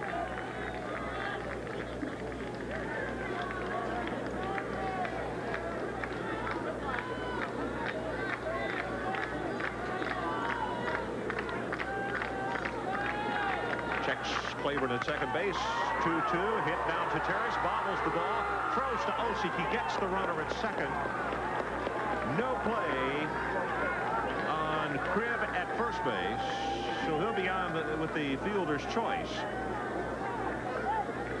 Well, you talk about getting a chance. You know, when you make an error, good players say, hit me the ball again. Now watch this throw from Terrace. And he about knocks Osick right back off the base. He had some smoke on this baby. He was only about, it looked like 60 feet from him. And Terrace said, I'm going to get a good grip on this thing and let it go. And he did. And of course, that's far better for a player to do than try to kind of goose it over there and end up throwing it out into the outfield. Now you could really see McDonald's breath right there as Parker steps in, flied out to the center fielder back in the third inning. First pitch is called a strike, to the disagreement of the partisans here cheering for Florida State. Yep, yeah, he did go around on that. Plus, it was a pretty good-looking pitch. Claiborne is the man at third. Swung on, base hit to left field. Parker delivers with the base hit for Florida State, and the Seminoles are on the board as Claiborne comes across to score.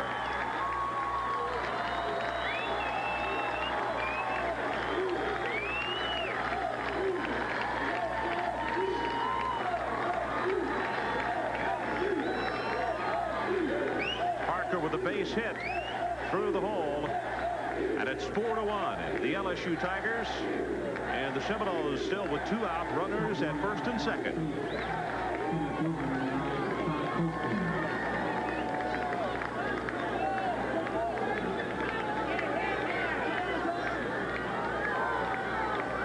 McDonald with a pitch, that's down low. Colston, the leadoff batter, 0 for 2 tonight. Flied out to center his first time up, and then popped out to the shortstop. Oh no, that pitch is high also by McDonald. You know, Mike Martin loaded the top of his lineup with the guys who he thought were the key offensive players: Colston, Giordano, Alisea, and Blackwell. And now the guys at the bottom half that have not been doing anything, and he did not have a lot of confidence in going into this year. Claiborne, Roden, and Parker, or rather Cribb and Parker, come up with the base hits. Ball is down low, and it's 3-0. And Jimmy, this is the first time I can remember tonight that McDonald has gone 3-0 on any one of the Florida State hitters. Colston got this pitch called right here by backing away. So that really wasn't that bad a pitch on a little guy like him. But yes, I think the base hit by Parker has definitely unnerved McDonald for the first time tonight. Might be able to look and see Skip Berkman out of the dugout, if nothing else, just to calm down his big 6'7" right-hander, and there he comes right now. Good call. Yeah, oftentimes a pitcher will do that. You've got a guy that's the #9 hitter in the lineup, and you think, well, I can get this guy out and the inning's over. And he gets a base hit, and it bothers you. You're mad at yourself about it, and before you know, you've given up another hit and another base on balls, which is exactly what McDonald has done this inning. 4-1, LSU on top, but a Florida State uprising here in the top half of the 5th. Of course, the run by the Seminoles here in the 5th is unearned.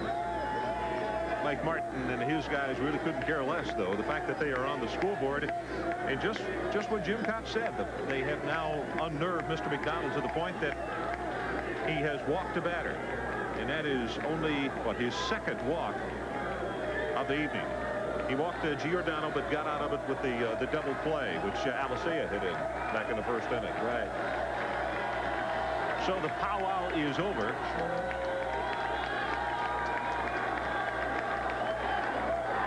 Mike Bianco putting the face mask back on, and the bases are filled with Seminoles. Here's a look at anybody. Excuse me. Here's a look at the plays that Adam Terry. See, there's the throw right there that got McDonald in the jam. Didn't have a good grip on the ball. Threw it out into left field. Cribb at third base, Parker at second, and Ty Colston on first. This is Giordano. Pitches outside. Here's the next ground ball that was hit to Adam Terrace.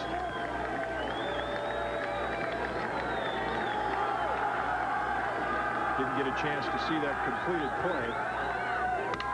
Swung on into left field, and Bell makes the catch for the 3rd out of the inning. That one looked as though it was going to bloop in there, and then all of a sudden it carried and held up. So Florida State on 2 hits score a run. 4-1, LSU on top.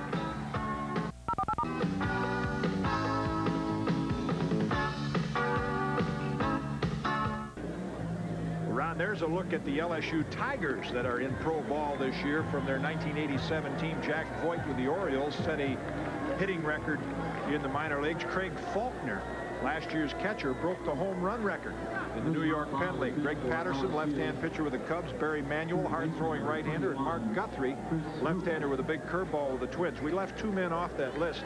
Mike Papajohn, nice defensive center fielder last year. Yeah. And David Cunningham, the shortstop, also playing professional baseball.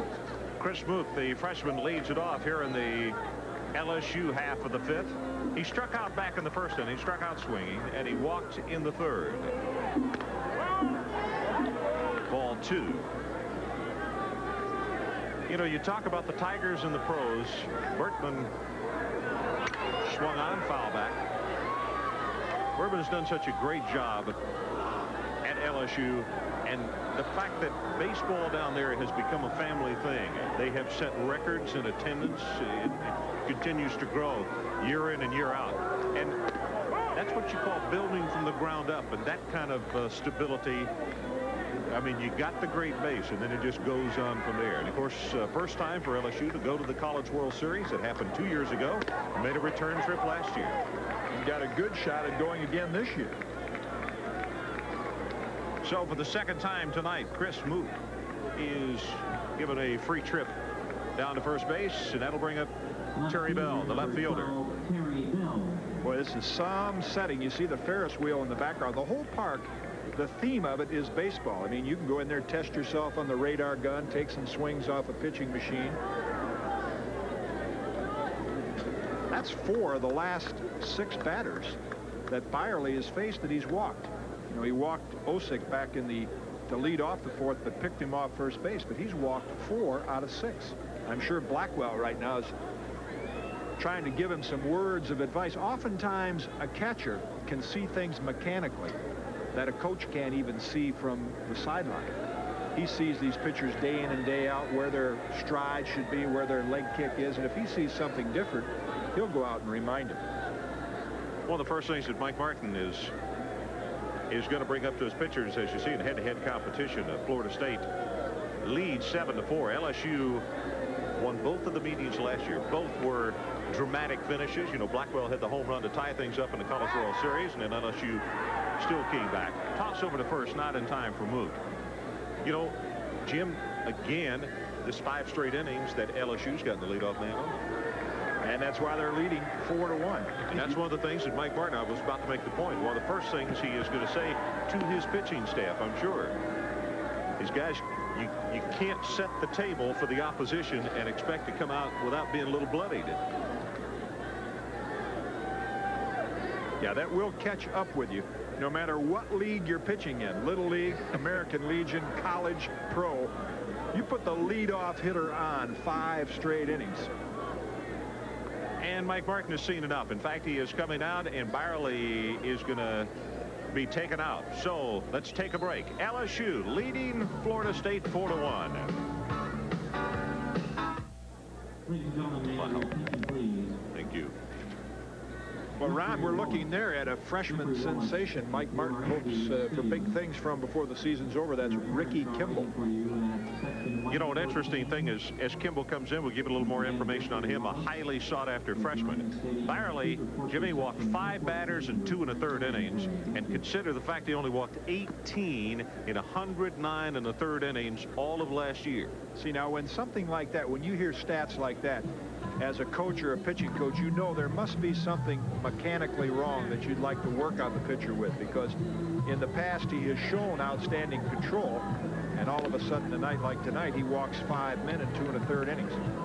Kimball, 5'11", 178-pounder. He's out of Lithonia, Georgia. And he was drafted, incidentally, by the Mets, but he said, I want to come to Florida State, play a little college ball. 5'11", 178 pounds, and you don't. Mike Bird said yesterday, I'm not afraid, particularly if we're down in the ball game, and you know, it's a tough situation, that I'm not afraid to pitch my freshman, even though it's national television, and you know, it's an early situation against a tough team like LSU. He said, I want them to have that experience, have that feeling.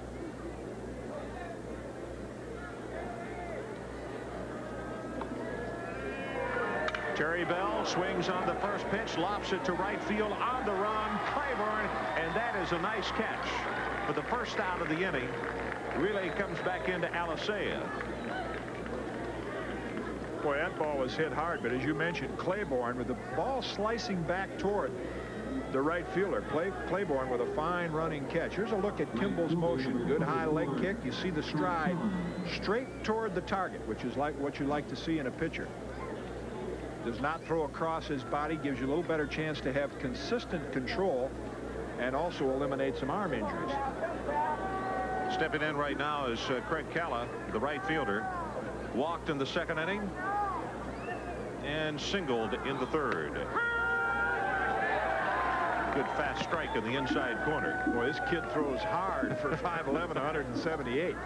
Gets it up there in a hurry. Jim, because of the control problems tonight, it is early in the season. You think that coupled with the cold weather tonight, that Byerly was bothered by that? Well, a pitcher can never blame the cold weather. All players have to play in cold weather, and you've got to be mentally tough enough to block that out of your mind. I would say it's more something mechanical that he's going to want to work on before he goes out there again. Ball inside, 1-1. That's Chris Moop at first base. No flight out to right field on the live drive just a moment ago. We're playing in the bottom half of the 5th inning. LSU by 3, leading 4-1 over the Seminoles from Florida State. And if you're wondering why it is LSU the home team, why they would have a home game in Central Florida, it was a coin toss and Florida State lost it. Good job by Blackwell going out and getting that one. Blackwell, the All-American catcher, demonstrates exactly why in this play. Watch how he moves out on this. You see him move out. He doesn't really try to catch the ball first and foremost, just get his body in front of the ball. In that particular case, he did both, blocked it and caught it. Kimball steps off. Temperature started at about 55 degrees tonight, but obviously is much colder than that. Line drive down the right side, but it's foul. You mentioned LSU won the coin toss, and most of the time the home team would wear white uniforms, right? Now Skip Bertman's been coaching a long time, and he comes to Central Florida with his gray uniforms. And Mike Martin is shaking his head saying, we had a brand new set of uniforms we were going to wear tonight, and we couldn't wear them because LSU forgot their home whites, and the Seminoles could not wear their new road uniforms. Counts even at 2 apiece. 1 out here in the bottom of the 5th. Throw back over to first again.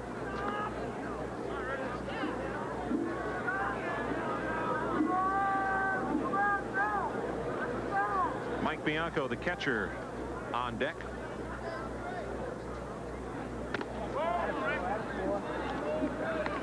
Little changeup right there for a ball, and the count goes full to Calla. 3-2.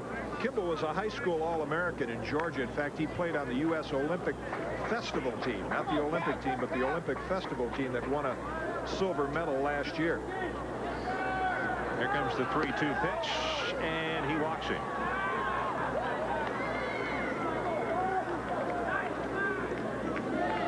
Base on balls have just been killers for Florida State tonight.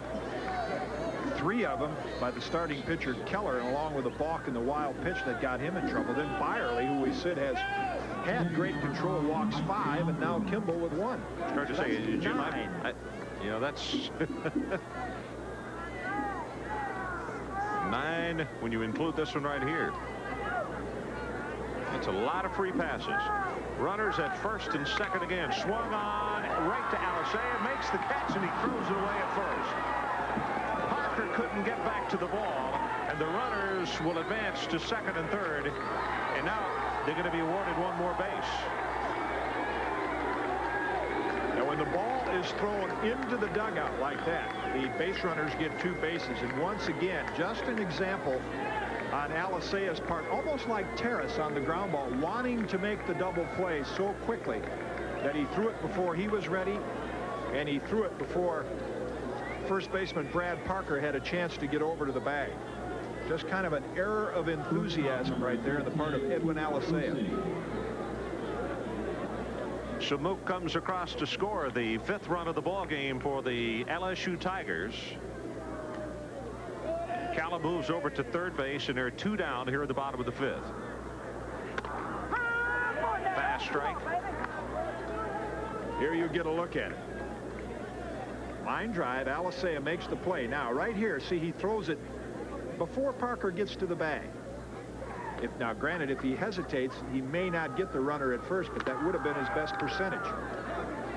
Very high on that pitch, ball 1.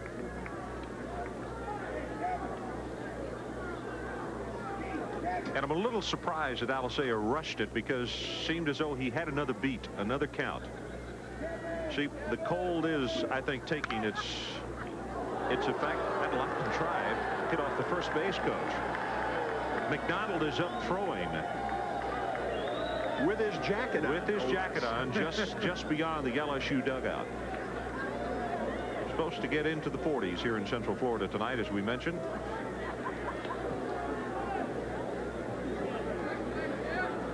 That's a look at the player who is playing catch with right-hand pitcher Ben McDonald, one of the LSU substitutes going down there to play catch with him. 1-2 the count, 2 out. Ball high, didn't miss by much is Osick.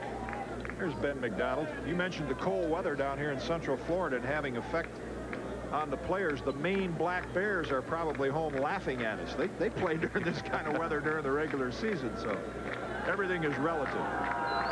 2-2 pitch, down and away, 3-2.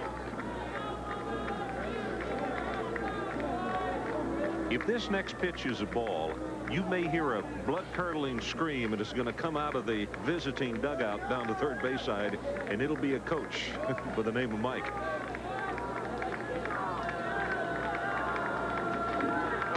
Inside, ball 4. Well, I don't hear it, but I think he's thinking it. You know, I really think this is where coaches like Mike Martin really become top coaches. You get a look at Ricky Kimball's motion right here, the high inside fastball just running out of the strike zone. But Martin really is going to have a lot of patience with the freshman pitchers that he has. But it'd be interesting to see him later in the year and see what kind of improvement these youngsters have made under Martin, and also their pitching coach Mike McLeod. Oh, one of the things goes without saying. He said, I like this team, but youth is going to show early. And, you know, there has been some of that tonight. 10 walks given up by Florida State pitching. Strike called.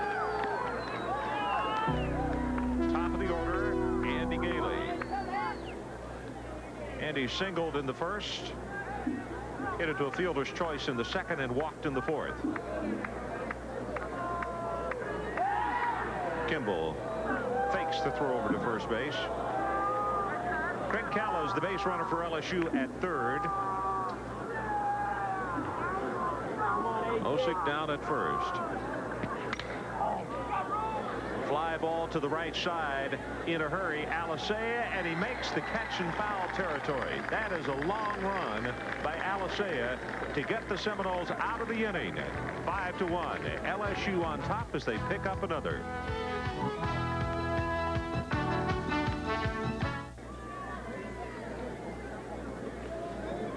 To 1, LSU leading the Florida State Seminoles, as the Seminoles had come back and cut into the lead in the top of the 5th.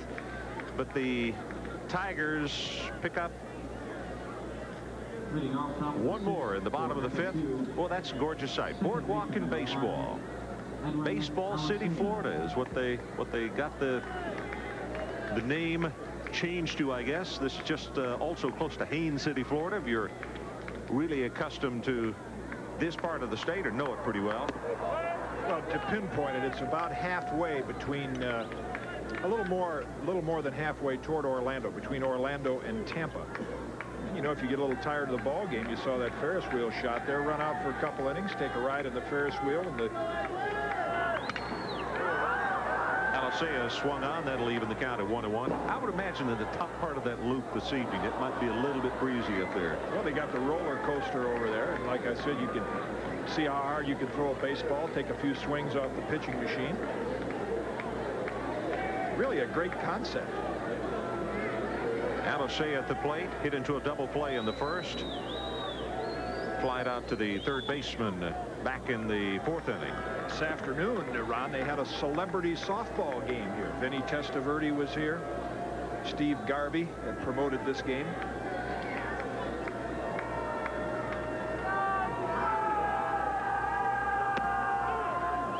Alicea watches that one outside. They have a variety of softball and baseball games here. They had the Major League Baseball softball promotional game here about a month ago.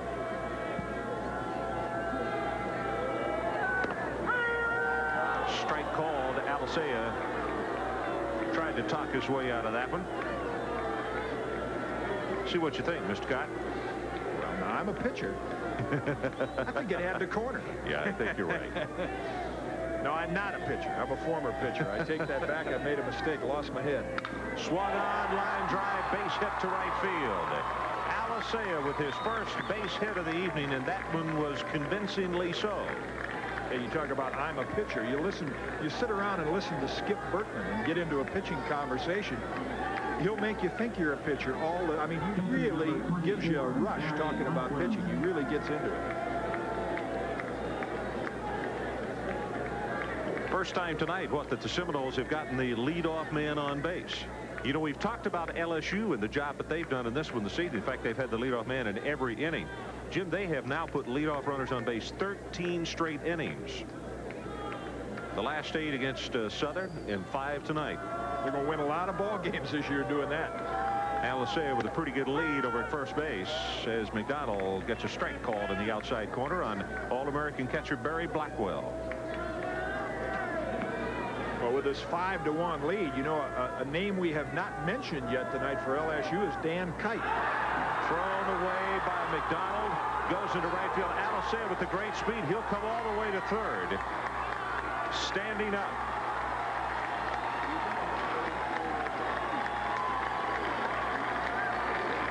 Now, Skip Bertman, Ron, in addition to coaching the pitchers with what they throw, you see that spin pickoff move?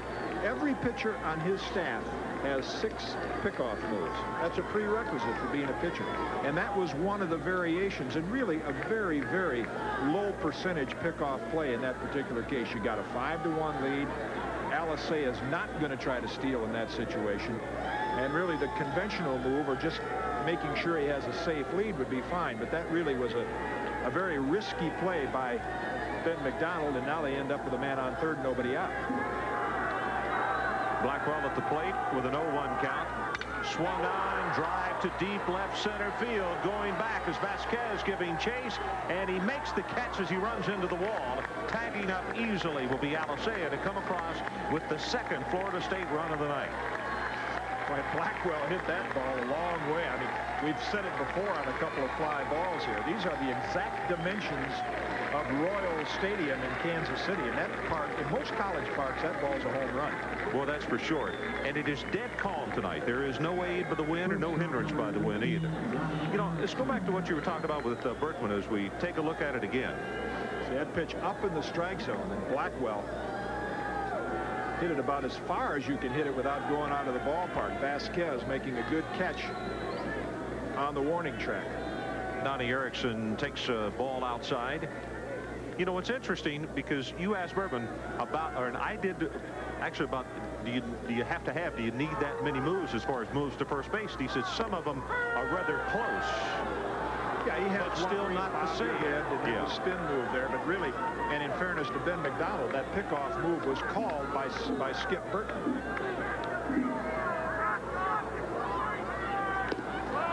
Oh, looked a little low, that pitch we saw in the replay. That one was very low and away, and it's 2-1 on Donnie Erickson. Greg Claiborne due up next. Erickson tonight grounded out to second and struck out swinging back in the 5th inning.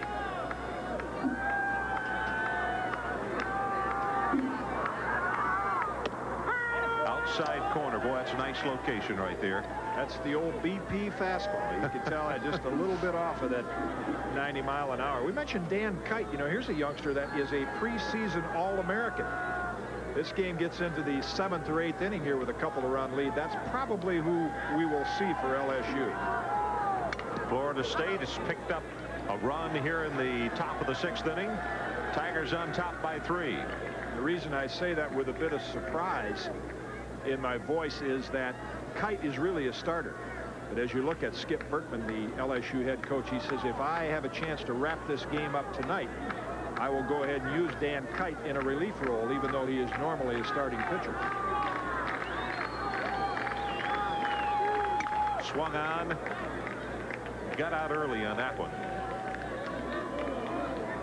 You know, Jim, the term goes that, you know, a guy is seeing the ball well early on, or he's not. Against a guy like McDonald, it doesn't matter how well you're seeing the ball, you got a tough task, don't you? That's a lot of motion with a 6'7" guy. That's Dan Kite, incidentally, seated right next to Skip Bertman, charting the pitches. Swung on, slow grab. McDonald reaches out, makes the grab, throws to first, and he's got him. And he may have hurt himself on that play right there. It looked like he could have strained a groin muscle or came down on his ankle. But in lunging for that ball, Ben McDonald got his feet tangled up a little bit. See if we can see something right here. I mean, he's, as we've mentioned before, he has great mechanics. He's in good position to field the ball.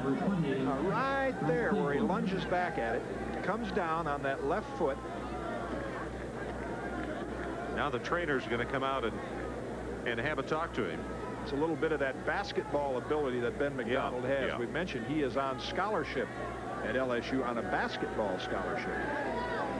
And in fact, was with the basketball team until January the 1st. Skip Bertman told us yesterday. Well, I guess the best way to find out is what he's going to do right here, and that is just step back to the hill and throw a few warm-up tosses and to see if he gets any kind of tingle in there at all, and obviously he doesn't. So it brings up Greg Claiborne, grounded out to the shortstop back in the 2nd inning, had a base hit in the 5th, and in fact wound up scoring the first run of the night for the Florida State Seminoles. Brought in on Brad Parker's base hit.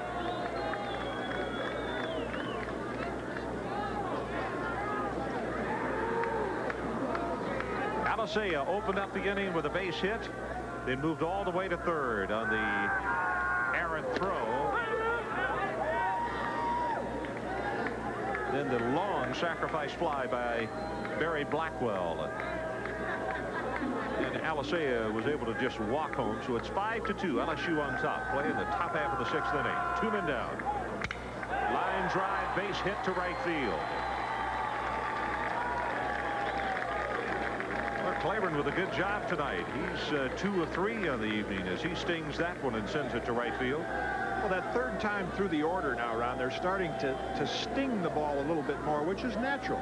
Hitter sees a pitcher more often, he has a little better chance of timing him. There you see good swing on the part of Claiborne, hit right on the ball.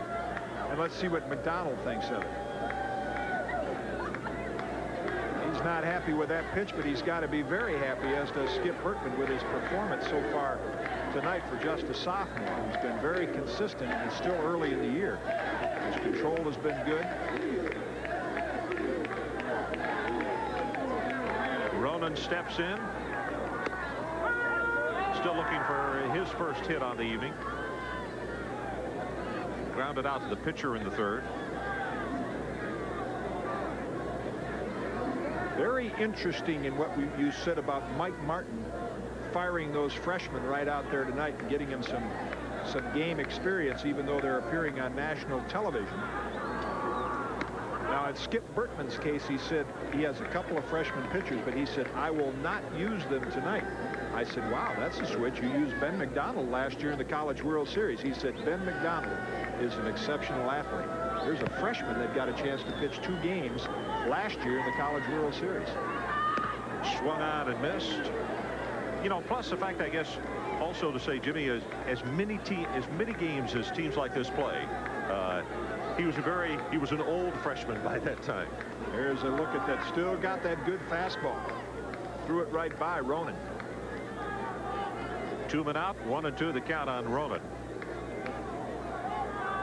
Claiborne down at first base, looking for some help by his teammate. Swung on, line drive up the middle. Vasquez on the run, turns his back on the ball, gets himself righted, and makes the catch, running to straightaway center. So for the Florida State Seminoles, they pick up another run. It's the Tigers leading by 3. Baseball and a lot more. Boardwalk and baseball. LSU and Florida State tonight. Well, what great... That water slide, Jimmy, looks fun. Hey, what great therapy for a starting pitcher. You know, you get hammered out in the 3rd inning and you say, I'll get rid of these frustrations, walk over there to the water slide and spend 15, 20 minutes over there. I know a lot of starters that would love to do that after they get knocked out in the 2nd or 3rd, myself being one of them. Not tonight, though, regardless of how bad the outing might have been. Not this evening. Gruber, Terrace, and Vasquez due up for the Bengal Tigers here in the bottom half of the 6th inning. LSU on top by 3.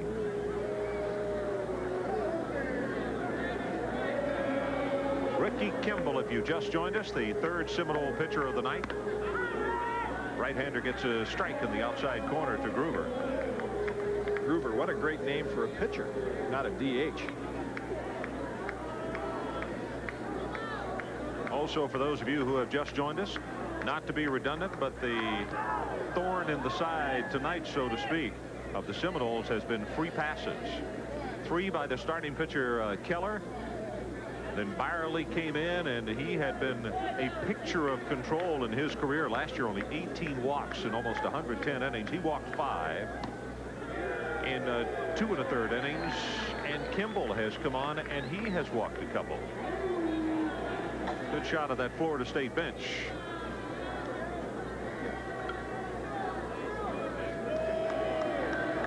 One and 2 to Gruber.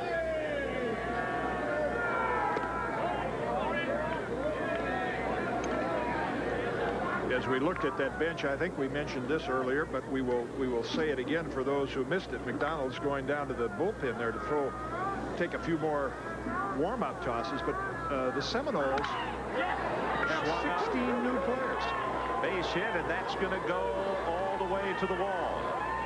Gruber heading for second, going to come to third. Here comes the relay, going to be close. Rowan cannot get the ball over in time. It is a triple for Gruber to open the 6th for the Tigers.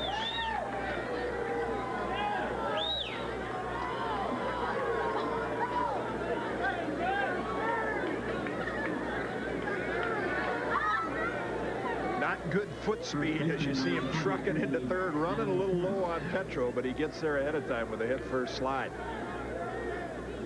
Good example of Gruber as a DH. Even though Skip Bertman said he has the ability to pull the ball, he can hit the ball to all fields, and he did it right there. Line drive to left center. Jimmy, I'm just looking back at the book right here, and come to think of it, everything has been singles tonight, has it not? That's first extra base hit.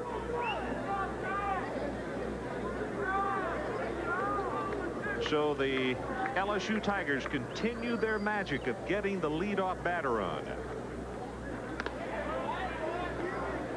I think the reason, Ron, that Ben McDonald ran down to the bullpen to take a few warm-up tosses is to test that leg that he injured last inning fielding that ground ball, just to make sure it's okay.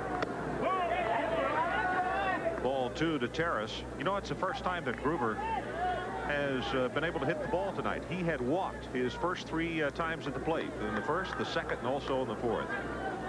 Terrace had a sacrifice in the first, grounded out to the shortstop in the second, and then flied out to left field in the 4th. Ball 3.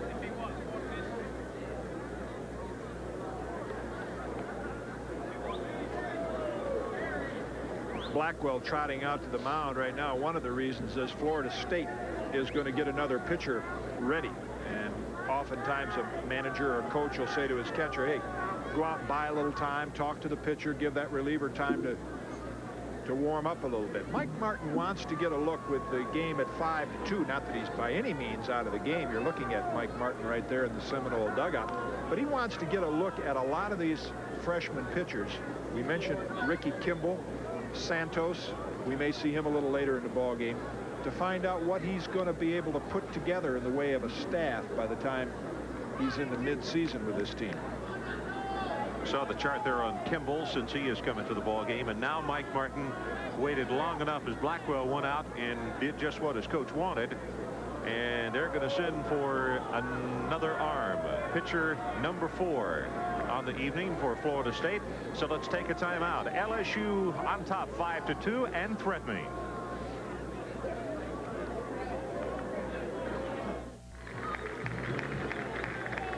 Well, next week, there's the matchup. A couple of teams that faced off in the College World Series a couple years ago. The Texas Longhorns have Cliff Gustafson against the Miami Hurricanes.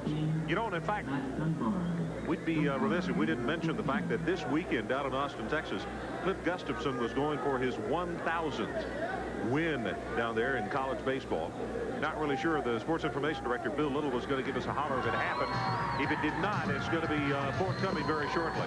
Hey, there's some fans here at Boardwalk and Baseball. Going to get a close look at those caps. Don't know if they're Seminole fans or Tiger fans, but they're baseball fans. Yeah, and you mentioned that Texas-Miami game. Boy, what a couple of great coaches in college baseball, Ron Frazier and Cliff Gustafson. Well, you know, Ron Frazier would be the first one to tell you that Skip Bertman, the coach right here for the LSU Tigers, he was his man. He handled his pitchers down there for a long time before he took off and took the head job at Baton Rouge, and has done a sensational job everywhere he's been. Look at the swing of Matt Groover right there. Inside fastball. And yet he gets the barrel of the bat on the ball out into left center field. You see Colston chasing it down for the leadoff triple. And now I think another reason that Mike Martin has gone out quickly to bring in Matt Dunbar to get Kimball out of there is Kimball just a freshman, and he wants to get him a little touch of experience in a game like this, but not take a chance on getting him battered around to the point where it might damage a young pitcher's confidence.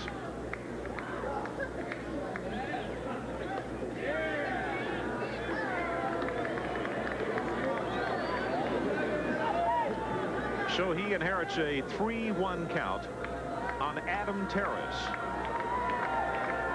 Left-hander looks in, way outside, ball 4.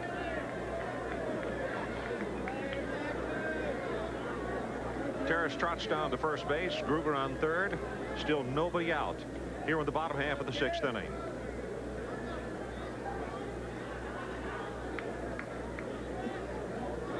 Center fielder number 17, Rich Vapin. Ball looked almost like it had a little bit of a slider spin to it as Blackwell moves out to block the ball and keep Groover from scoring on the short wild pitch right there. He did a good job of blocking the ball. Alicea came in for just a moment to visit with Matt Dunbar. Vasquez steps in. Vasquez had a sacrifice in the first, base hit in the third, and flied out to center in the 5th inning. Well, Blackwell is earning his keep this evening, isn't he?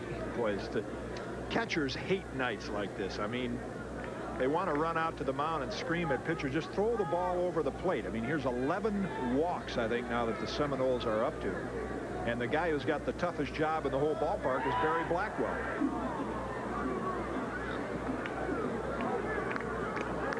Toss over to first base. Terrace not going anywhere.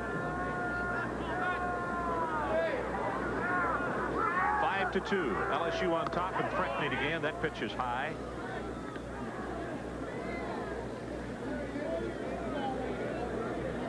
And Mike Martin has already seen enough. He is off the bench, and I'll tell you what, this is going to be one of the quickest hooks of the year.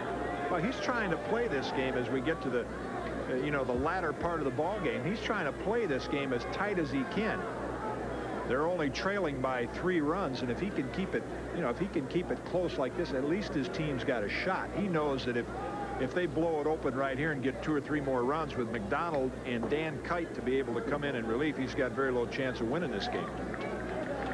So let's take a break as Florida State will bring in their 4th pitcher of the night. We'll tell you who it is after this.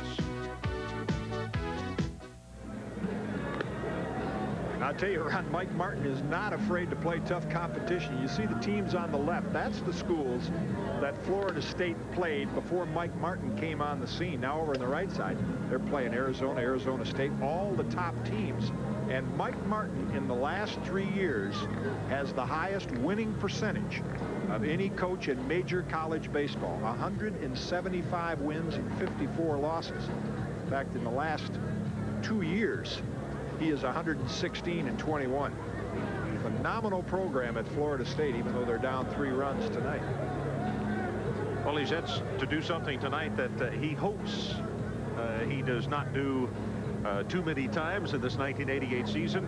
He's got his 5th pitcher in the ball game, and we have none out in the bottom half of the 6th inning. And the young guy has just stepped in as a gentleman you mentioned just a while ago, Jerry Santos. He's a freshman out of Miami, Florida, highly sought after. Baltimore had drafted him, Jim. He had a 7-3 record at Columbus High School, and his ERA a 1.63. I think since Richie Lewis had so much success at Florida State, look at the mechanics here of Jerry Santos. Once again, that nice, you talk about a nice leg kick. What you mean by that is a normal, picks the knee up, strides toward the target. But, Richie Lewis, who was the ace here, was about 5'9" or 5'10". Starting Clyde Keller tonight, just 5'9". Kimball comes in at 5'9". Now you got Jerry Santos, 5'9". Don't have to be 6'5" to be a big-time college pitcher. 2-0 is the count, and make it 3-0 on Vasquez as Santos is high with that pitch. So the situation, Groover who led off the inning with a triple, is at third. Terrace, who just walked, is over at first base.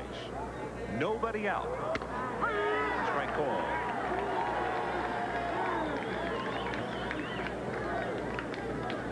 Adam Terrace, good shot of him. Vasquez tonight. Sacrifice back in the first innings. We told you they had a base hit in the third and then flied out in the fourth. Swung on, line drive, and it's in for the base hit.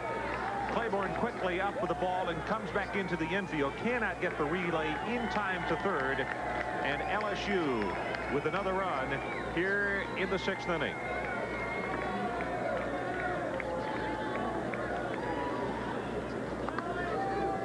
And that's why Mike Martin wanted to make the pitching change right here to try to keep the game close. You know, every time that his team has looked like it was going to threaten against LSU, and there you see Claiborne fields the ball on one hop. Really takes a long time to unload the ball. He has a strong arm, but took him a long time to unload that ball and enabled Terrace to get to third base easily.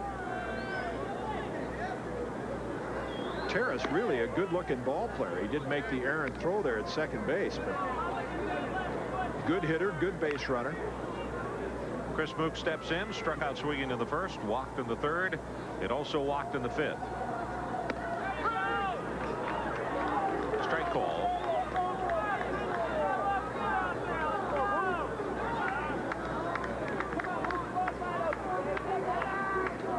LSU on top, 6-2.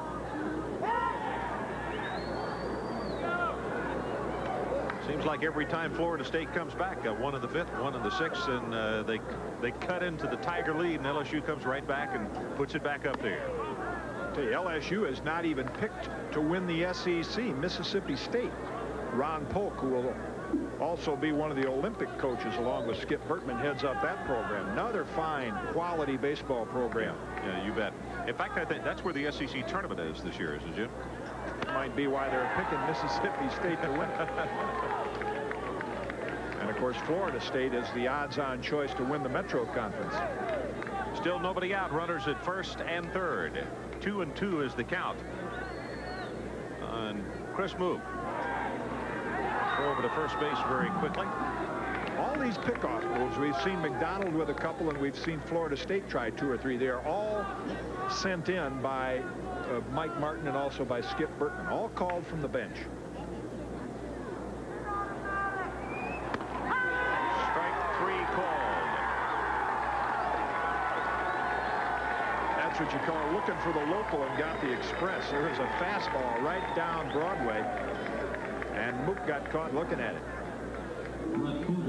You know what? That strikeout right there, I'm just checking back over the book right here, that is the first strikeout since Mook struck out swinging back in the first inning, I believe.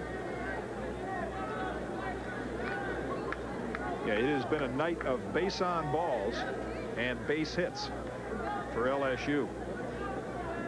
So there's one down, and Jerry Santos comes on to strike off Mook. Throw back over to first, and they got him.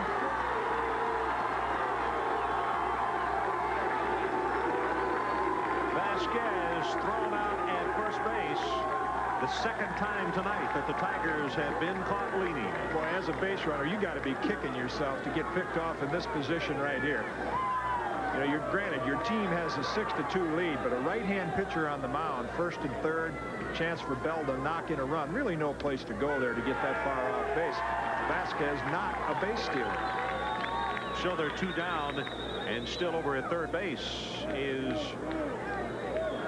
Adam Terrace.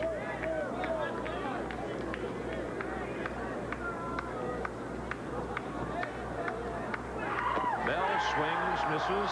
Good curveball. Here's another look at that pickoff move. Look how far Vasquez was off the bag. He just got caught napping right there.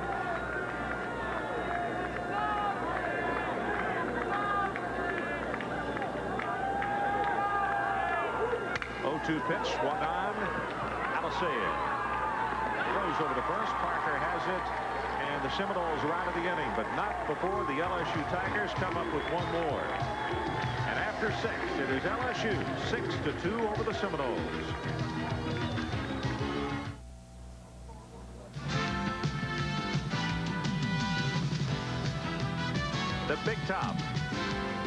LSU and Florida State here tonight at Boardwalk and Baseball. But the big top you're looking at right there is we get a good shot of the park. There's baseball and a lot more, as they say. Here's an example. There is a lot more in Baseball City, Florida. There are two of the only Seminole fans in the park tonight that are happy and smiling. It has not been a good night for them. Well, we got to look at a new chunker here for the Louisiana State Tigers round. I think that injury to Ben McDonald, and we saw him fielding the ground ball. Springer is one of the gentlemen that we expected to see tonight.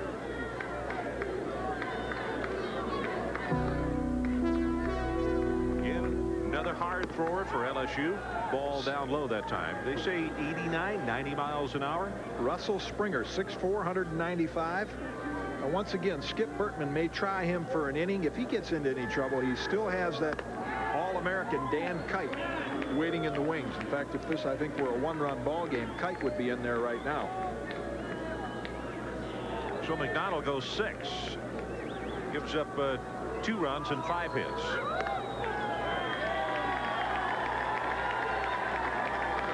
Must be catching. Springer comes in, walks his first hitter.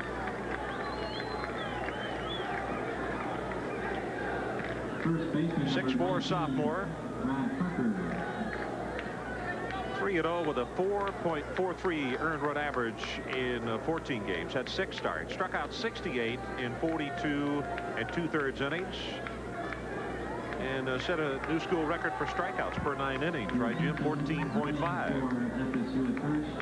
And we got a pinch runner for Florida State. You see there, Michael Stubbs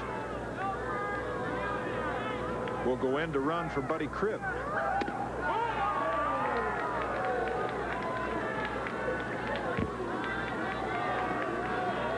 So Stubbs,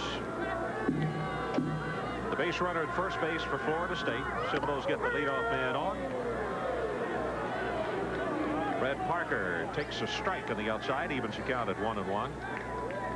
We're in the top of the 7th as the Seminoles trying to get something going. Well, Jimmy, he comes way down to the side on this one right here. It's ball low.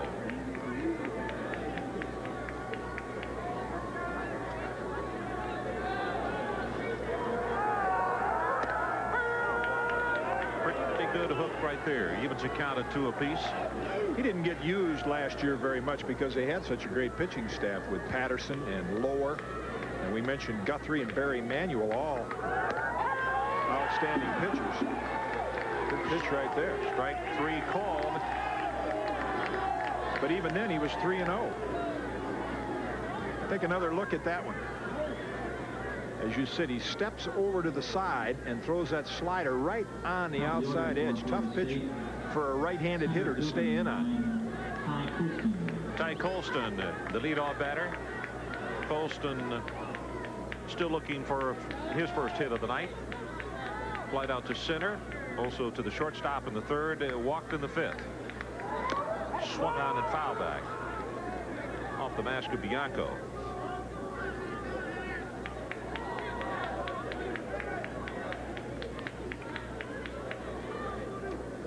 Russell Springer, sophomore out of Pollock, played at Grant High School.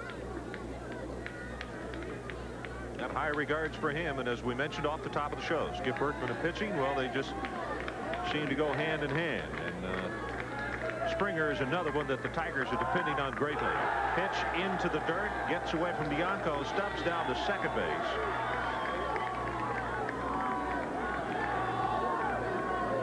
I think both of the coaches would say tonight, Ron, that with the exception of Ben McDonald, who has shown good control, you're seeing a typical early season baseball game. The pitcher's control has not been sharp. There you see that ball down, and it spins back. Really, Bianco did not get over to block the ball the way that you would like to see a catcher do it. He tried to backhand it. He really didn't get his body in front of it. 1 out here in the 7th. Stubbs down at second base, called strike. See, he tried to catch the ball instead of block it. Blackwell, the more experienced catcher, just gets his body over in front of the ball, tries to let it bounce off his chest protector, but still keep it in front of him and keep the runner from advancing.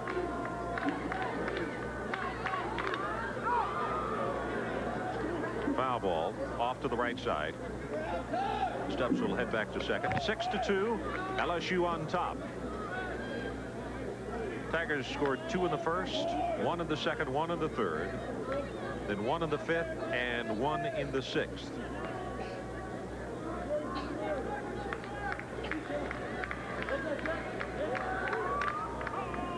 Swung on again and fouled off to the right. Colston not taking any chances here as he's looking at a 1-2 situation. Wind moving just a little bit, Jim. It has been terribly windy in Florida the last few days, but after the rain and then the cool coming in, it really backed off this evening. Check second and swing and a miss, and he struck him out. Well, a good live fastball, Springer right there. He threw Ty Colston some off-speed pitches, a couple of curveballs, and then came with that high fastball. We get a look at it right here. See, just a little tardy. You see a lot of those breaking balls, and all of a sudden that fastball looks about 5 miles an hour faster than it really is.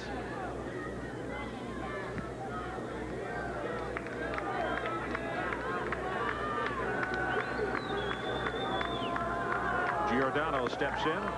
Left-handed hitter tonight, walked in the first, grounded out to short in the fourth, and he flied out to left field in the fifth inning. I mentioned Stan Lower off that staff last year. He elected not to go into pro ball even though he was drafted.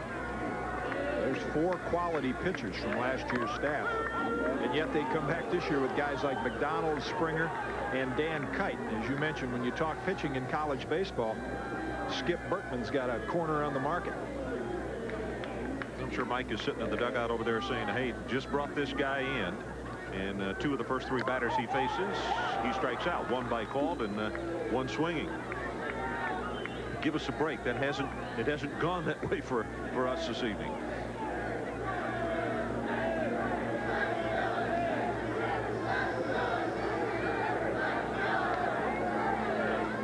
One and 2 the count. Up high, ball 2. Made a point about Skip Bertman calling all the pitches, and I'll clarify that. He gives a catcher a sign on every pitch, but he says about 25% of the time that sign tells the catcher call whatever you want to. So the catcher does have a little bit of leeway, Mike Bianco, in calling whatever pitch he wants to. Bottom of the screen, you see the back of Stubbs, the pinch runner out at second base. That's high for a ball, and now a full count on Mark Giordano.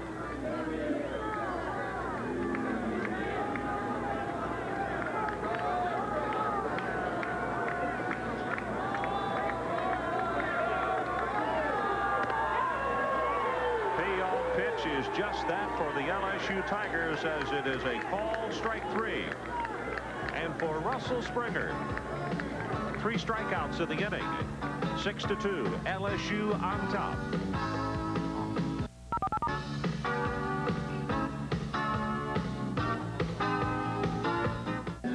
Well, very fitting, Ron, as we are in a period of time when we're all paying attention to the Winter Olympics, but during the Summer Olympics, there's an idea or a list of who the baseball coaches will be for the USA baseball team. Mark Marquess, who led the Stanford Cardinal to the national title last year.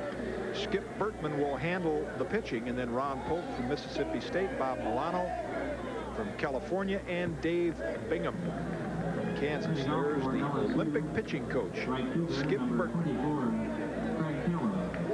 Defensive change for the Seminoles. Colston comes out, and Michael Stubbs, number 32, who was a bench runner, goes into center field, replacing Colston.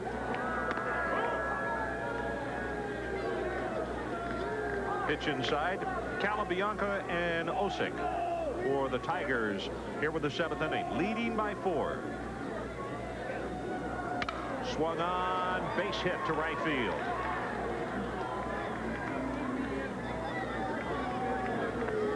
Cala with his 2nd base hit of the night. He singled in the 3rd. Has walked a couple of times, so he has been on board all 4 trips this evening. And guess what? 7 for 7. 7 innings, That's 7 right. leadoff men. Right. And what did you say? It's 15 innings in a row now that LSU has the leadoff man has reached base. 15 innings in a row. This just their second game of the season.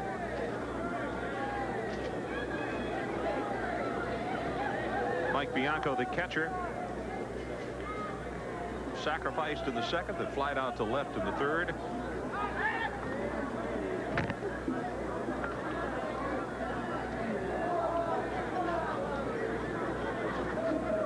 Jerry Santos, quick move there. The 5th hurler for Florida State this evening.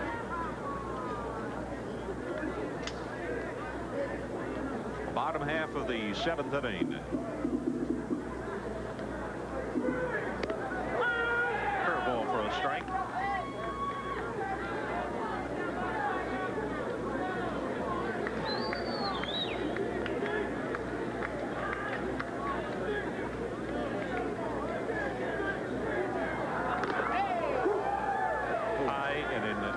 Tight little right chin there. Music right there. Jim, he's got a different delivery. Yeah, he does. He has a little bit of a herky-jerky, see with his head right there?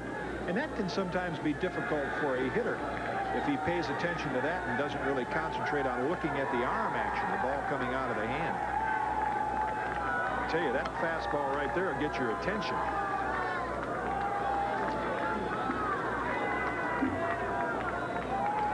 One and one the count, nobody out. Delivery swung out and foul back. See, what a hitter likes to look at the plate is where the ball comes out of the pitcher's hand. He doesn't want to look at his hips and his arms and his shoulders, but look at the head action here of Santos. Almost like he's looking straight up in the air, similar to Fernando Valenzuela, and then comes over with a real good fastball.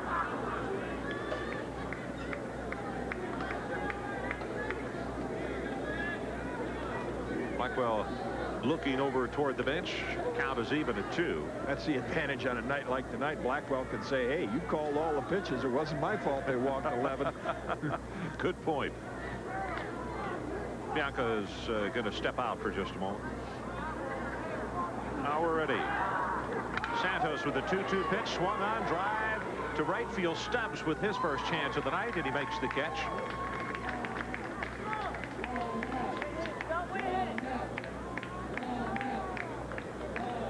So Calla heads back to first base as Bianco flies out, and it brings up the shortstop, Keith Osick. Keith had a base hit in the second, walked in the 4th, and also walked in the 5th inning. And a pinch hitter, Bush. Pete Bush, he really was one of the regulars for them last year, played a lot of first base, but Adam Terrace moved him out of the job this year. He's got some power.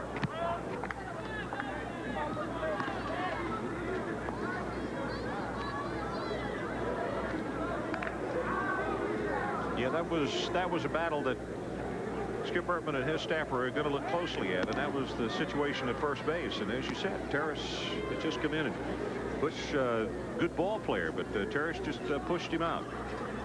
Just see a lot of Bush this year, though.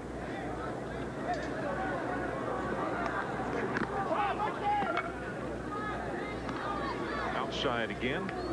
Even though it's been a long, long night for Mike Martin standing down in that third base dugout and watching his pitching staff walk into double figures, I think he can look optimistically at pitchers like Santos and Kimball and even Keller, though Keller is not a hard thrower, but Santos and Kimball really have live arms for guys that are 5'9", 175 pounds. They get it up there in a hurry, and pretty good breaking ball. Ball 3. Bush is from Baton Rouge, 6 feet, 198 pounds, hit .300 last year, played in 46 games, had 36 hits in 120 trips. Strike at the inside corner. Excuse me, Ron. Nothing more frustrating in the world for a baseball fan, a baseball manager, a pitcher, when you're standing out there in center field, than to have your pitcher just continually go ball 1, ball 2. Swung on, foul ball down the left side. Well, it is terribly hard, and particularly on concentration. You know, it's like the slow workers. You know, there are theories about guys who have more error. The slow workers, it is said by some, have more errors behind them. Or the reverse of that would be there's really a lot of fine plays made behind guys like Gibson and Fergie Jenkins, the guys that work quick. Ron Guidry in his prime. You get a lot better defensive reaction. Base hit on the hit and run. So Bush delivers, and LSU with runners at the corner and only one out here in the 7th inning.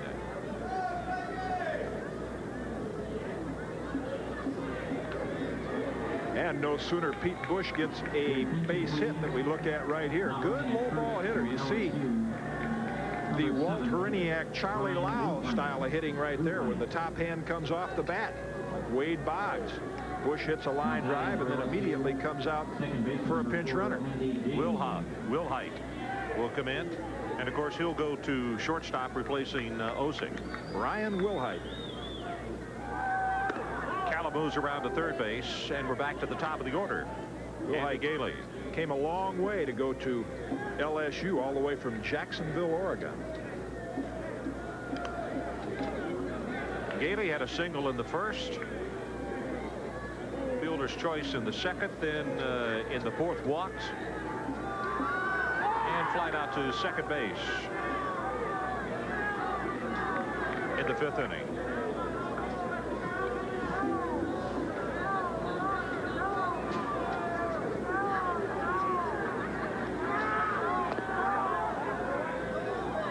Pitches downstairs. That is 2-0 on Gailey.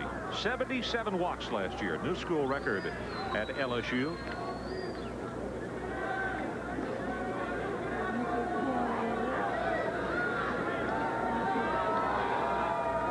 Jerry Santos looks over the situation with one out. Ball 3.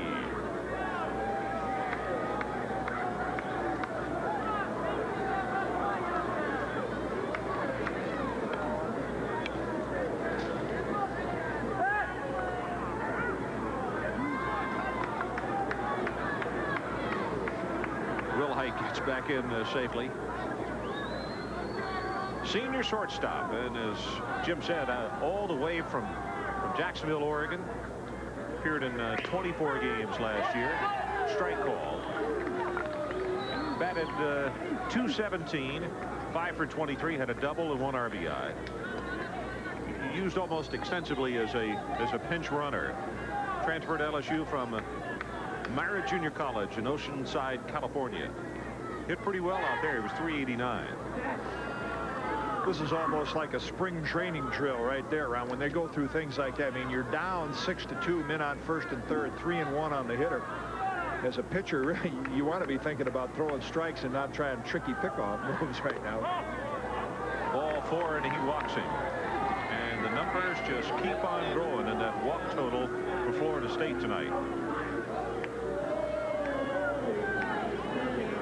I'm sure Mike McLeod, who's the Florida State pitching coach now, he's watching from the dugout there. He's trying to look for things that he can get this staff together when they go back to Tallahassee and say, look, let's find out what we were doing out there, what we were doing wrong mechanically.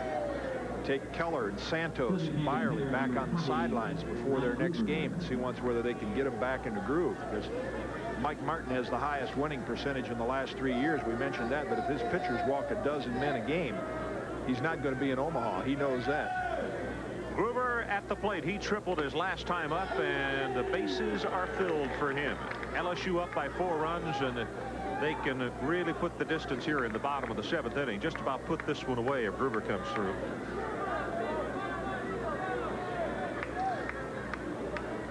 Cal at third, Will Height at second, and Andy Gailey, who just walked, is down at first. Strike call. Jerry Santos, the 5th pitcher for Florida State tonight.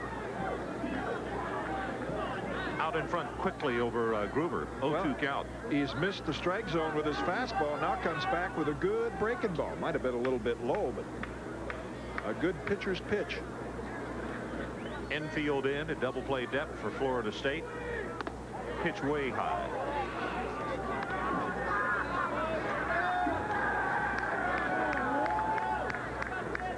And they don't really play Gruber to pull the ball.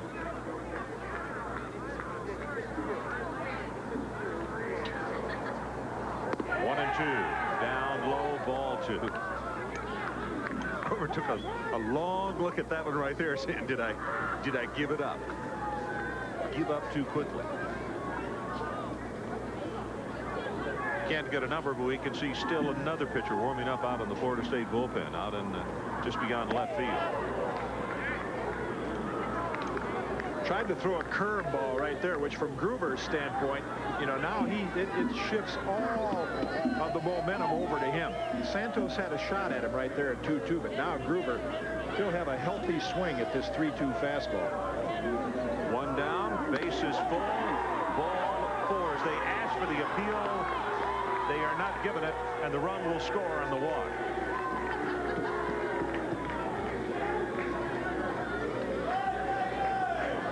That's really the disadvantage as you look at the 3-2 pitch right here, way high in the strike zone, is throwing too many breaking balls early and in the middle of the count, which gets a pitcher into the 3-2 situation.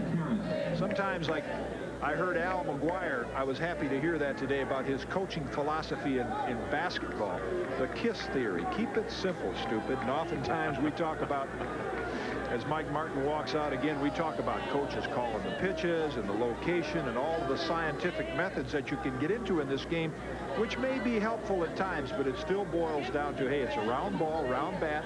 Guys got to try to hit it square, throw the ball over the plate and make them earn it. Going to take a break. We'll be right back.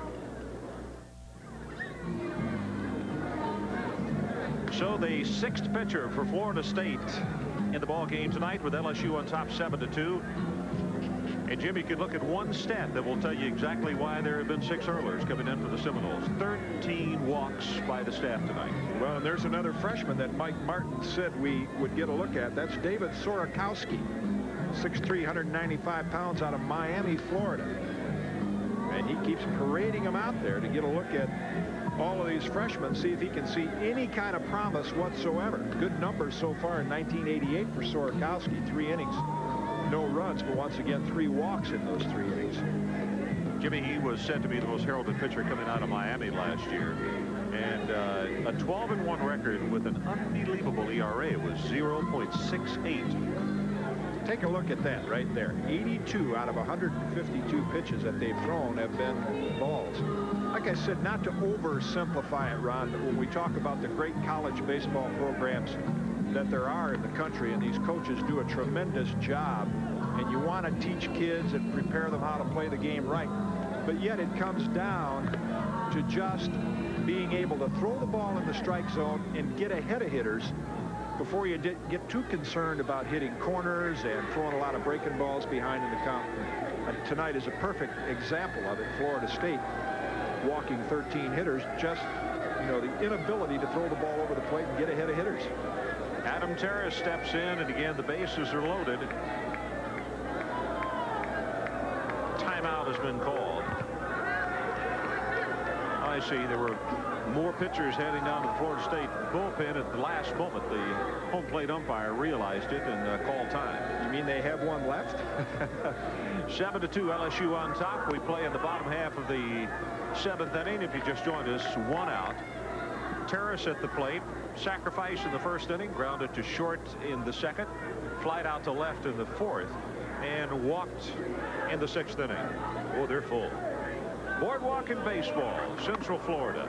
Very high on that pitch. Yeah, heavy on the walk tonight. Boardwalk in baseball. Mike Martin's going to change that to board strike. Vasquez on deck. Barry Blackwell's delivery is high, and it's 3-0. Barry Blackwell sitting back there saying, one of these trips to the mound, why doesn't he take me out and give me a little break? He's the guy that has really had a tough job tonight. Strike in the outside corner.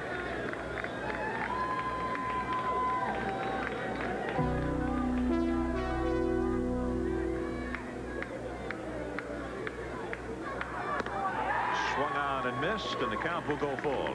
Boy, good fastball. You know, we have on the positive side all the pitchers that we've seen, with the exception of the starter Keller, who has great junior college numbers but does not throw exceptionally hard. But the rest of these young freshmen really have live arms. Swung on, looper into right center field. It's going to fall for a base hit. Will Height will score. Gailey will score. And the LSU Tigers have now pushed it out to a 9-2 lead.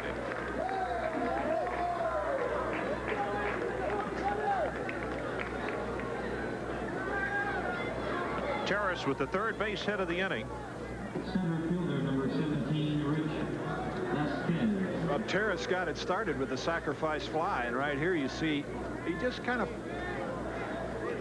gets the end of the bat on that ball. Didn't have a real aggressive swing at it. Hit it right off the end.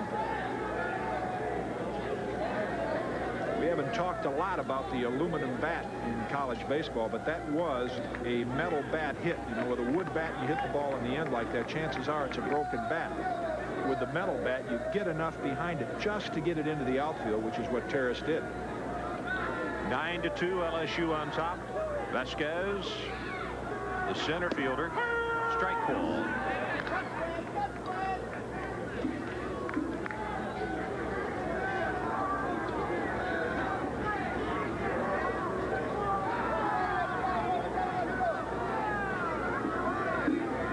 Runners at first and second. It's Gruber down at second. Terrace after the base hit over on first base. Another fine job by Blackwell behind the plate as he has to make the rescue. Adam Terrace, you see him keeping those hands warm. He was shaking them off a while ago from where he hit that ball right on the end of the bat. Oh, bees in the bats this kind of weather. That can hurt into tomorrow. Swung on the curveball, and he sends it foul down the first base side. Gruber had a good jump on that one. He was off and streaking. Now this is when, as Mike McLeod, the Florida State pitching coach, you probably try to tell your staff, you know, when you look bad, you're never really as bad as you look. When you look good, you're never as good as you look. Got to try to get this staff regrouped. Swung on and missed, and Vasquez is down, strikeout swinging, and that's 2 outs here in the 7th inning. Vasquez has 2 hits in the night, was picked off with the pitcher. Well, we mentioned the 6th. The long, slow swing that Richie Vasquez had, along with Sorakowski's live fastball, and you see how he just blew that one right by him. Mook fooled on that pitch. Chris Mook playing the third base position tonight. We mentioned he is a third-generation LSU athlete. Struck out swinging in the first, walked in the third, walked in the 5th, and out on strikes called out in the 6th inning. Okay, you mentioned not looking as bad when we talked about you're not as bad as you look. Later in the year, college baseball fans, when you see Florida State in Omaha, if they get there, think back to this game. Well, I don't think there's any doubt about that. You know, it is so very early, and even Mike said it yesterday. You know, he said, I like this ball club, but the youth is going to show early, and you know, a month from now, who will remember this ball game tonight? Swung on and missed, and for the 3rd time tonight, Chris Mook goes down on strikes, but not before the LSU Tigers pick up a couple of more, and now they lead by 7.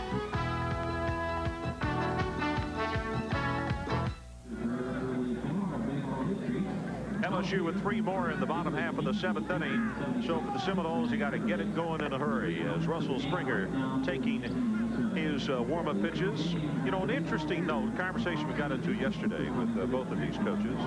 Football, 95 scholarships. Basketball, there are 15. And in baseball, only 13 scholarships. In fact, Skip Bertman says he doesn't have anybody at LSU who is on full scholarship. And well, Mike said what? He has some, but this is a rare situation because of the number of veteran ball players. There, Ron, you see some defensive changes. Todd Wagner out in left field for the Tigers. Springer still on the mound. And Brian Wilhite, after Pete Bush pinch hit for Keith Osick, Brian Wilhite goes in to play shortstop.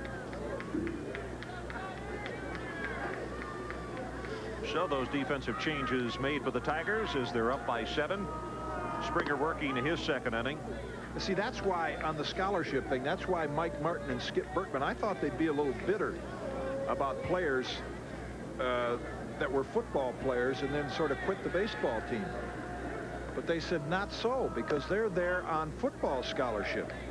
Therefore, they're not using up one of their 13 scholarships. Deion Sanders and Ronnie Lewis, and in LSU's case, Chris Mook and Ben McDonald. Yep, that's exactly right. LSU with a 2-1 count, swings and sends it foul down the left field line, and leaving it at 2 apiece. Well, the gentleman who started tonight, interesting situation, you know, with McDonald, as you were talking about being a basketball player, and then doesn't count. Now next year, different story. So the coaching staff's going to have to do some juggling there. Right. 2-2 count outside, and it goes full on Edwin Alicea.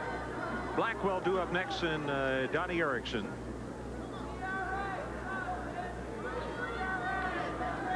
Top of the 8th. Way outside, and Alicea is on with the walk. So for Springer, he starts out the same way that that he did when he last inning in the 7th inning. Walked the leadoff man and then struck out the side. And got Parker, Colston, and Giordano.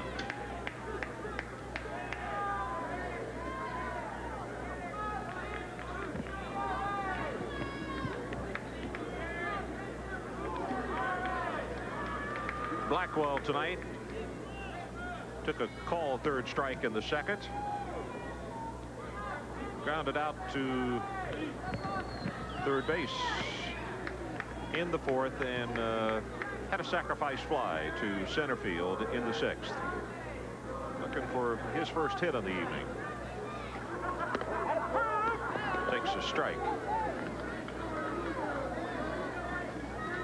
Tonight's one of those nights. Barry Blackwell probably saying, I wish I'd have gone ahead and played pro ball and not come back to college. Man. Caught about 180 pitches tonight. Over half of them have been balls. Curveball inside, 1-1.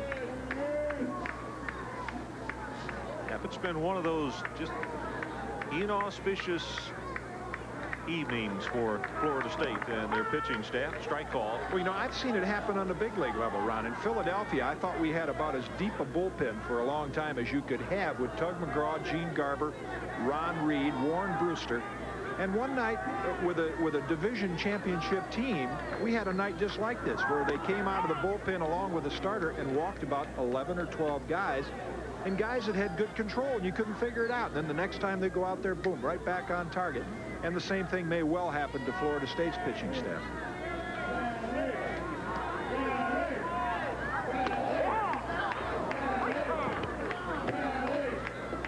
So the count is full on Barry Blackwell.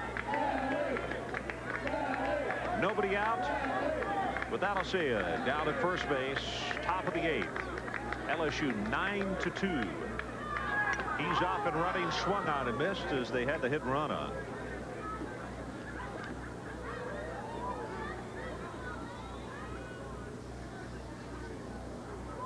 Little note from our statistician here. Total now, Florida State with 14 walks this evening, and LSU pitchers have walked 4 batters.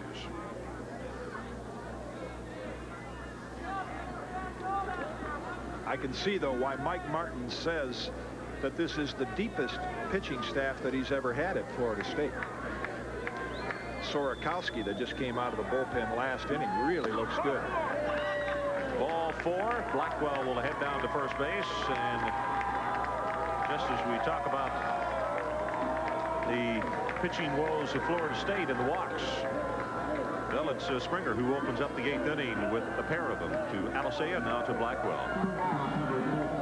And that was a 3-2 breaking ball. Once again, Skip Bertman trying to teach his pitchers to pitch at the same time he's trying to win ball games. But with a 7-run lead and a 3-2 count, very seldom would you see a pitcher go to a breaking pitch.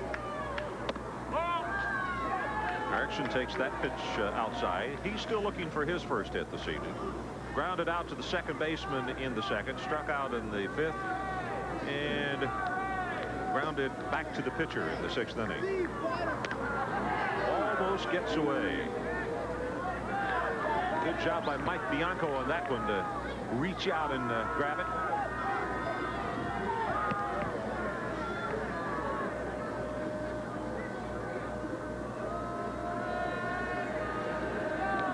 understand it, Kite is in the bullpen warming up for LSU. Pitch is outside, and all of a sudden for Springer. Well, a leadoff walk in the 7th, then he struck out the side. He got Parker, Colston, and Giordano, and now he has walked the first 2 batters to face him, and that is a strike called in the outside corner. Is Erickson with a take all the way there, and it takes it to 3-1.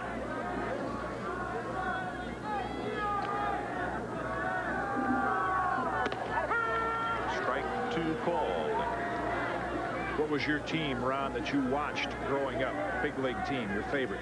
Chicago White Sox. I know you're partial to the Astros right now. Yeah, I'm a very big Astro fan now, but I grew up liking the Chicago White Sox. Fouled off to the right side. Billy Pierce, Virgil Trucks. What I loved when I was a kid listening to the White Sox game. Remember Bob Elson? Yeah. Bob Elson, one of the deans of Major League Baseball broadcasters. I can even remember as a kid, as much as I love baseball, you hate to see the kind of games that you're looking at tonight with ball 1, ball 2, even on a big league level. Erickson fighting hard against Russell Springer. Yeah, Fox, Carrasquel, jumping Jim Rivera, Al Smith. Yeah. Sherman Lawler. You bet. You know that about good players. There's Alicea right there. As Mike Martin said, might be the best player that he's ever coached at Florida State. That's some statement with the great players he's had.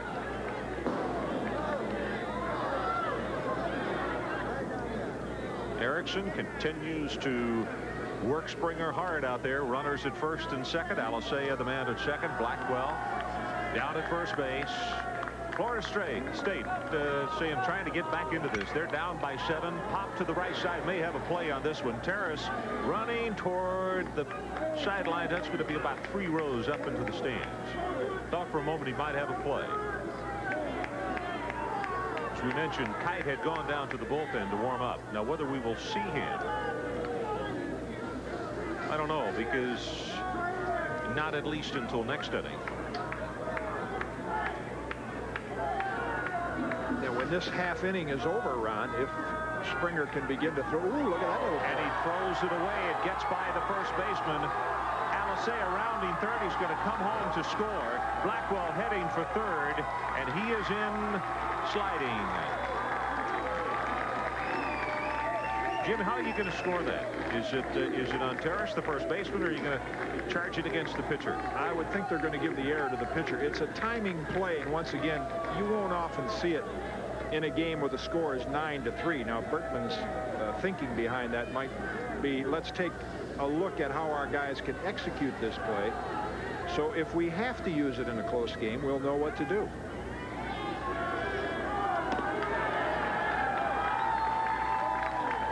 There's to walk and Skip Berkman out of the dugout immediately as Erickson heads down to first base, and I think he's seen enough, Jim. The walks just keep on coming. 9-3 our score. The error on the pitcher Russell Springer, and let's see if it's going to be Kite who will check in.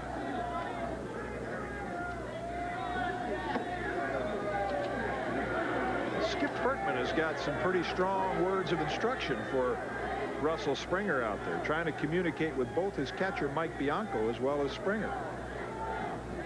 Meanwhile, Greg Claiborne, who has a couple of hits in the ball game tonight, waiting to step in with runners at the corners. Blackwell over at third, and Erickson down at first, who just walked. That's a look at Dan Kite there, that quick shot we had of the LSU Right bullpen. fielder, number 20, Greg Claiborne.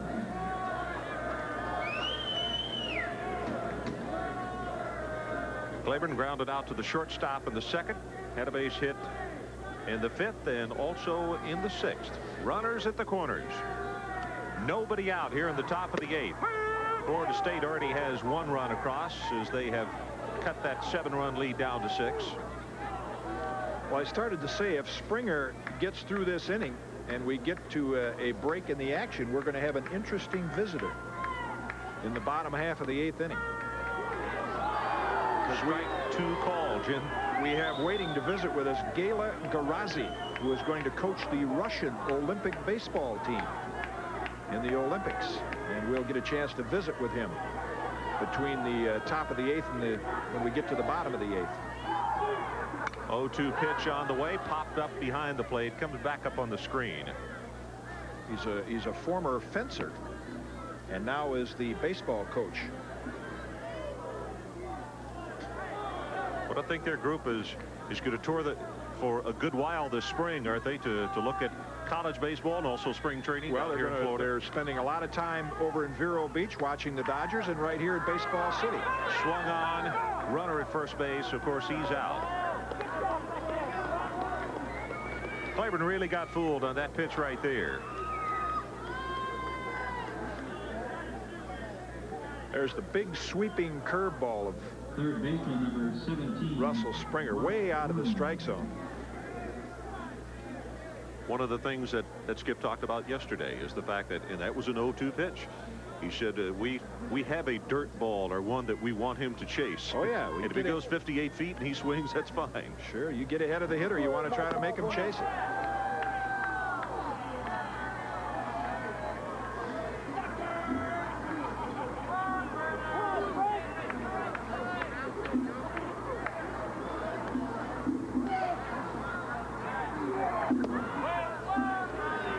Takes ball 2.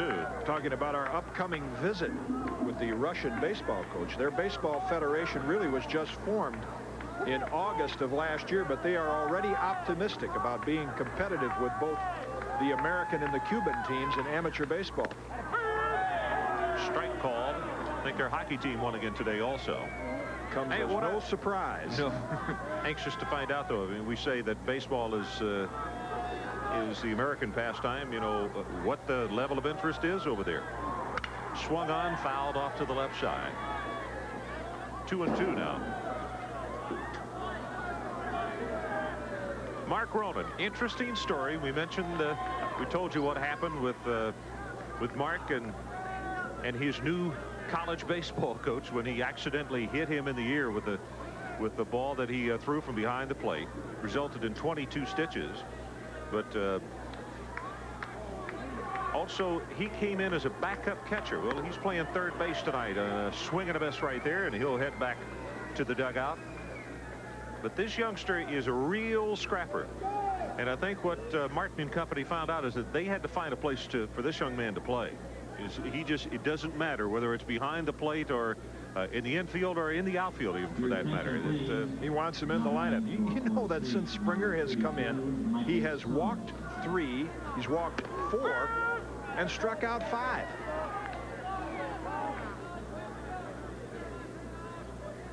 Nobody has put the ball into fair territory. It's either been a walk or a strikeout. This is Stubbs. You remember, came in as a pinch runner back in the 7th inning. Shades of Steve Dalkowski. Remember that name? Great minor league stats for the Orioles. One of the hardest throwers in the history of minor league baseball. He used to walk about 15 and strike out 15 every game he pitched. Here's Springer in 2 innings, 4 walks, 5 Ks. Well, Stubbs has got a real chance to help his teammates here. 1-2 count, but 2 men down. Runners at the corner. Springer dips that shoulder and comes from down on the side.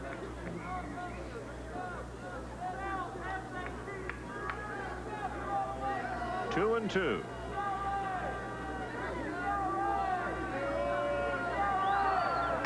Swung on and missed. And Springer gets out of it. Florida State scores a run, but as we head to the bottom of the 8th, 9-3 LSU.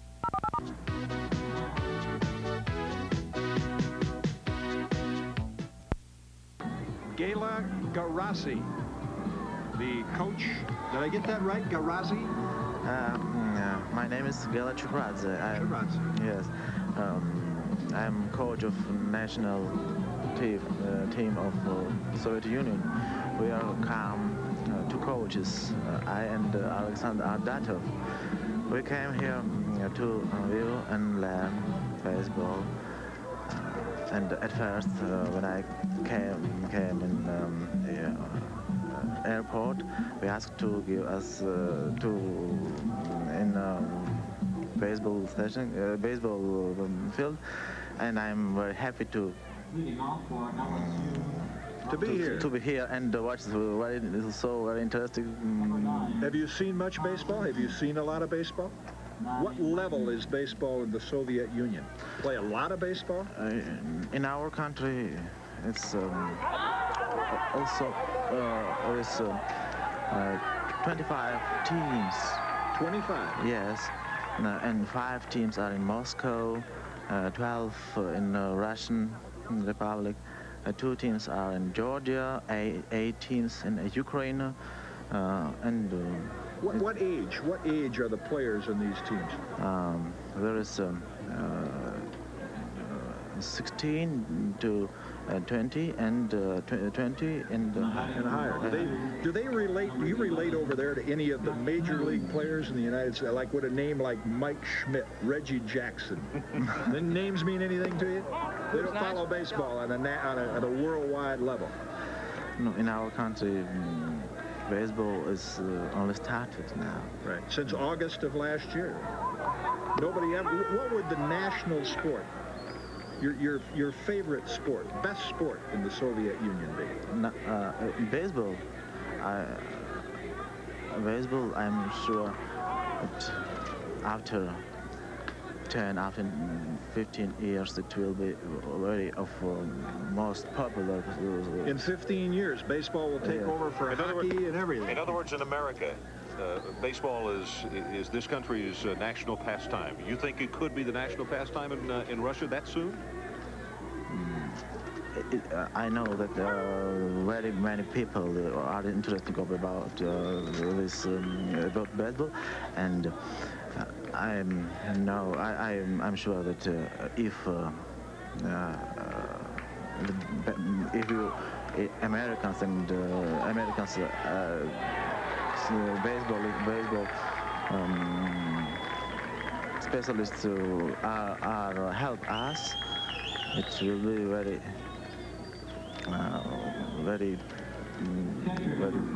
well, and very few years in our country, baseball will be one of most popular. Good. Well, we wish you well with your program. Thank you for coming up here to visit with us, as we missed a fine catch right there by the Claiborne, Florida State the right fielder, Florida State. Yeah. We really appreciate you coming up. Thank you so much. Thank you. Good luck to you. Wagner started off the inning as the leadoff batter, Jim, and popped out to the catcher, Blackwell. And then that fine running catch just a moment ago by Claiborne out in right field. So 2 men down as we play in the bottom half of the 8th inning. LSU on top by a score of 9-3.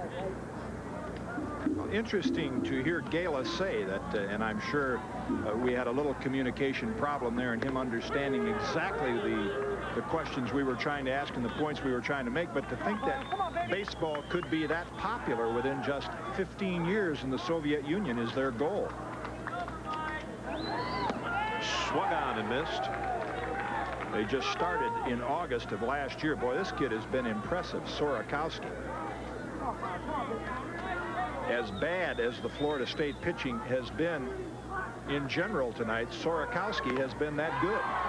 Swung on and missed, and down 1-2-3, 9-3. LSU still leading. Do up Hoover.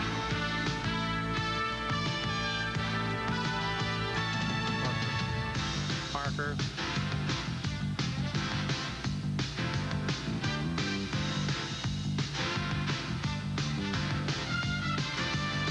Pinch hit for him. First baseman, 19, Brad Tucker.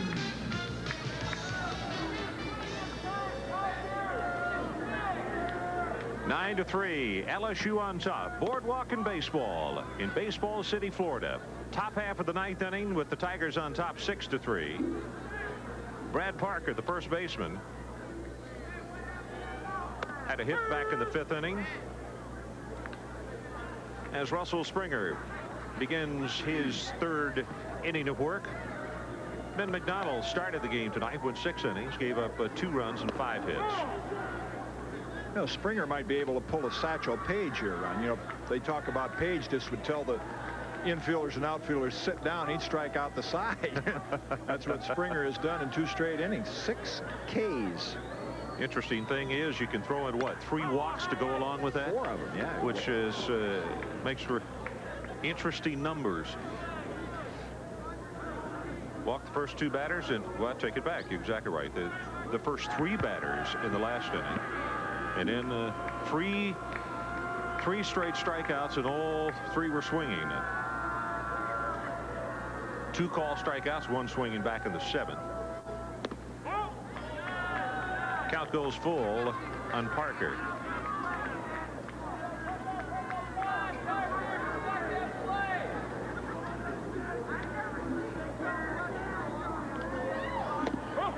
Ball 4.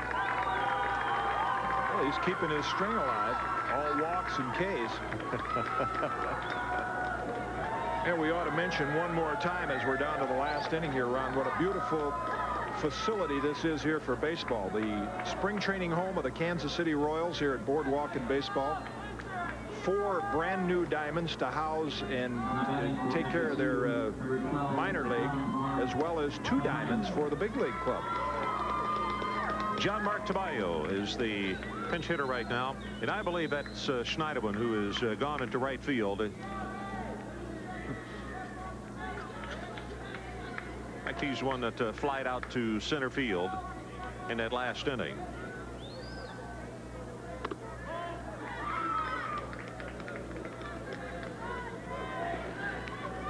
And the turf you're looking at tonight, once again, is Omni turf that has a sand base, much different than any other artificial turf you will see in stadiums around the country.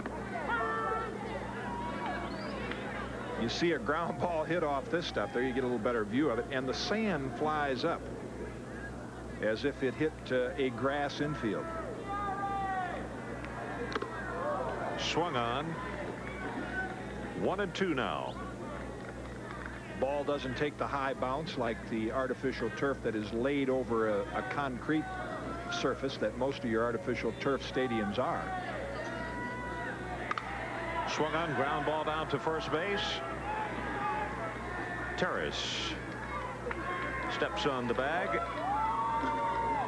A good heads-up play there, even though, you know, 9-3 ball game. It was not a major play, but just shows you the fundamental thinking of a baseball player. Terrace, who had thrown the ball into left field in a double play earlier in the game, took that ground ball, ran right over the bag. No chances on a double play. Smart thing to do. Take the out.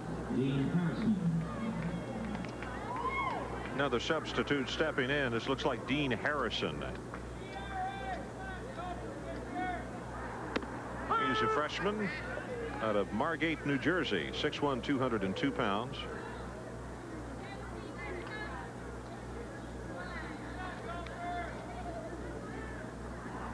Parker down at second base. 1 out here as we play in the top half of the 9th inning, with the LSU Tigers leading this one convincingly 6-3.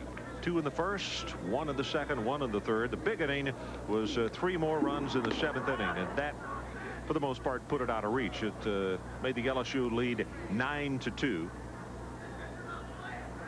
Seminoles came back, got 1 more in the 8th. Jim, you're right about this complex. It is magnificent. Fun place to see baseball, and you can really double up on fun here because you got the park with the rides, the baseball park right here. You either see exhibition games or watch Kansas City work out. Well, you've got several teams right in the area of spring training. Of course, it's right in the heart of Disney World. You have the Twins in Orlando and the Royals right here. The Reds down the road is Plant City, and the Tigers at Lakeland.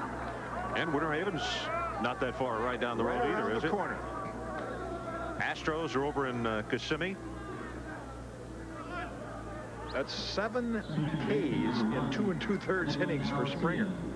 I mean, Florida State thought McDonald was tough, and they got him out of there, and in comes Springer. So they're 2 down. And the last gasp, so to speak, for Florida State as Alicea steps in. He's got 1 hit on the evening.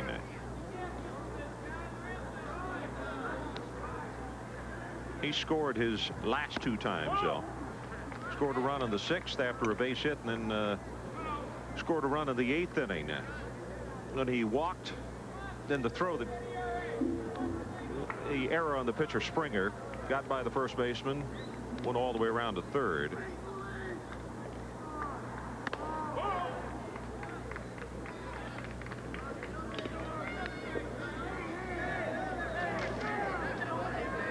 Three and 0 is the count on Alicea. Strike called.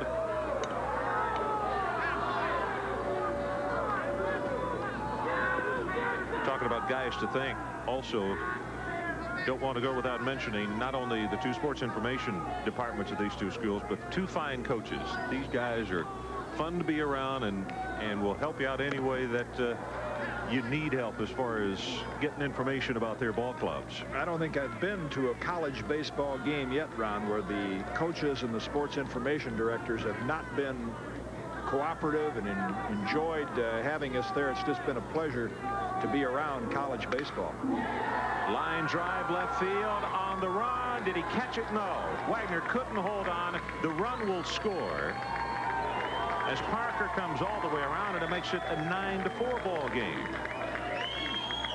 As Wagner with a good try out in left field, but simply couldn't get to it. It was a dying quail.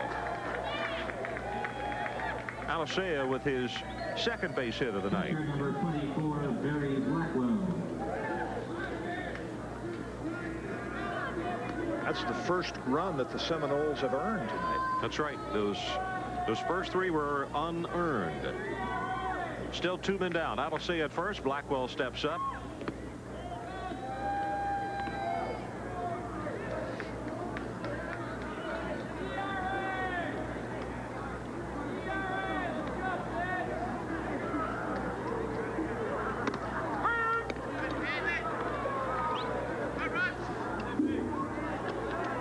Ron, we also have to give a special word of thanks to Floyd Perry and his staff here at Boardwalk and Baseball. They have really made things enjoyable for us. The facilities are terrific. And fair ball, he called. That's going to be a fair ball, and Blackwell standing looking in wonderment.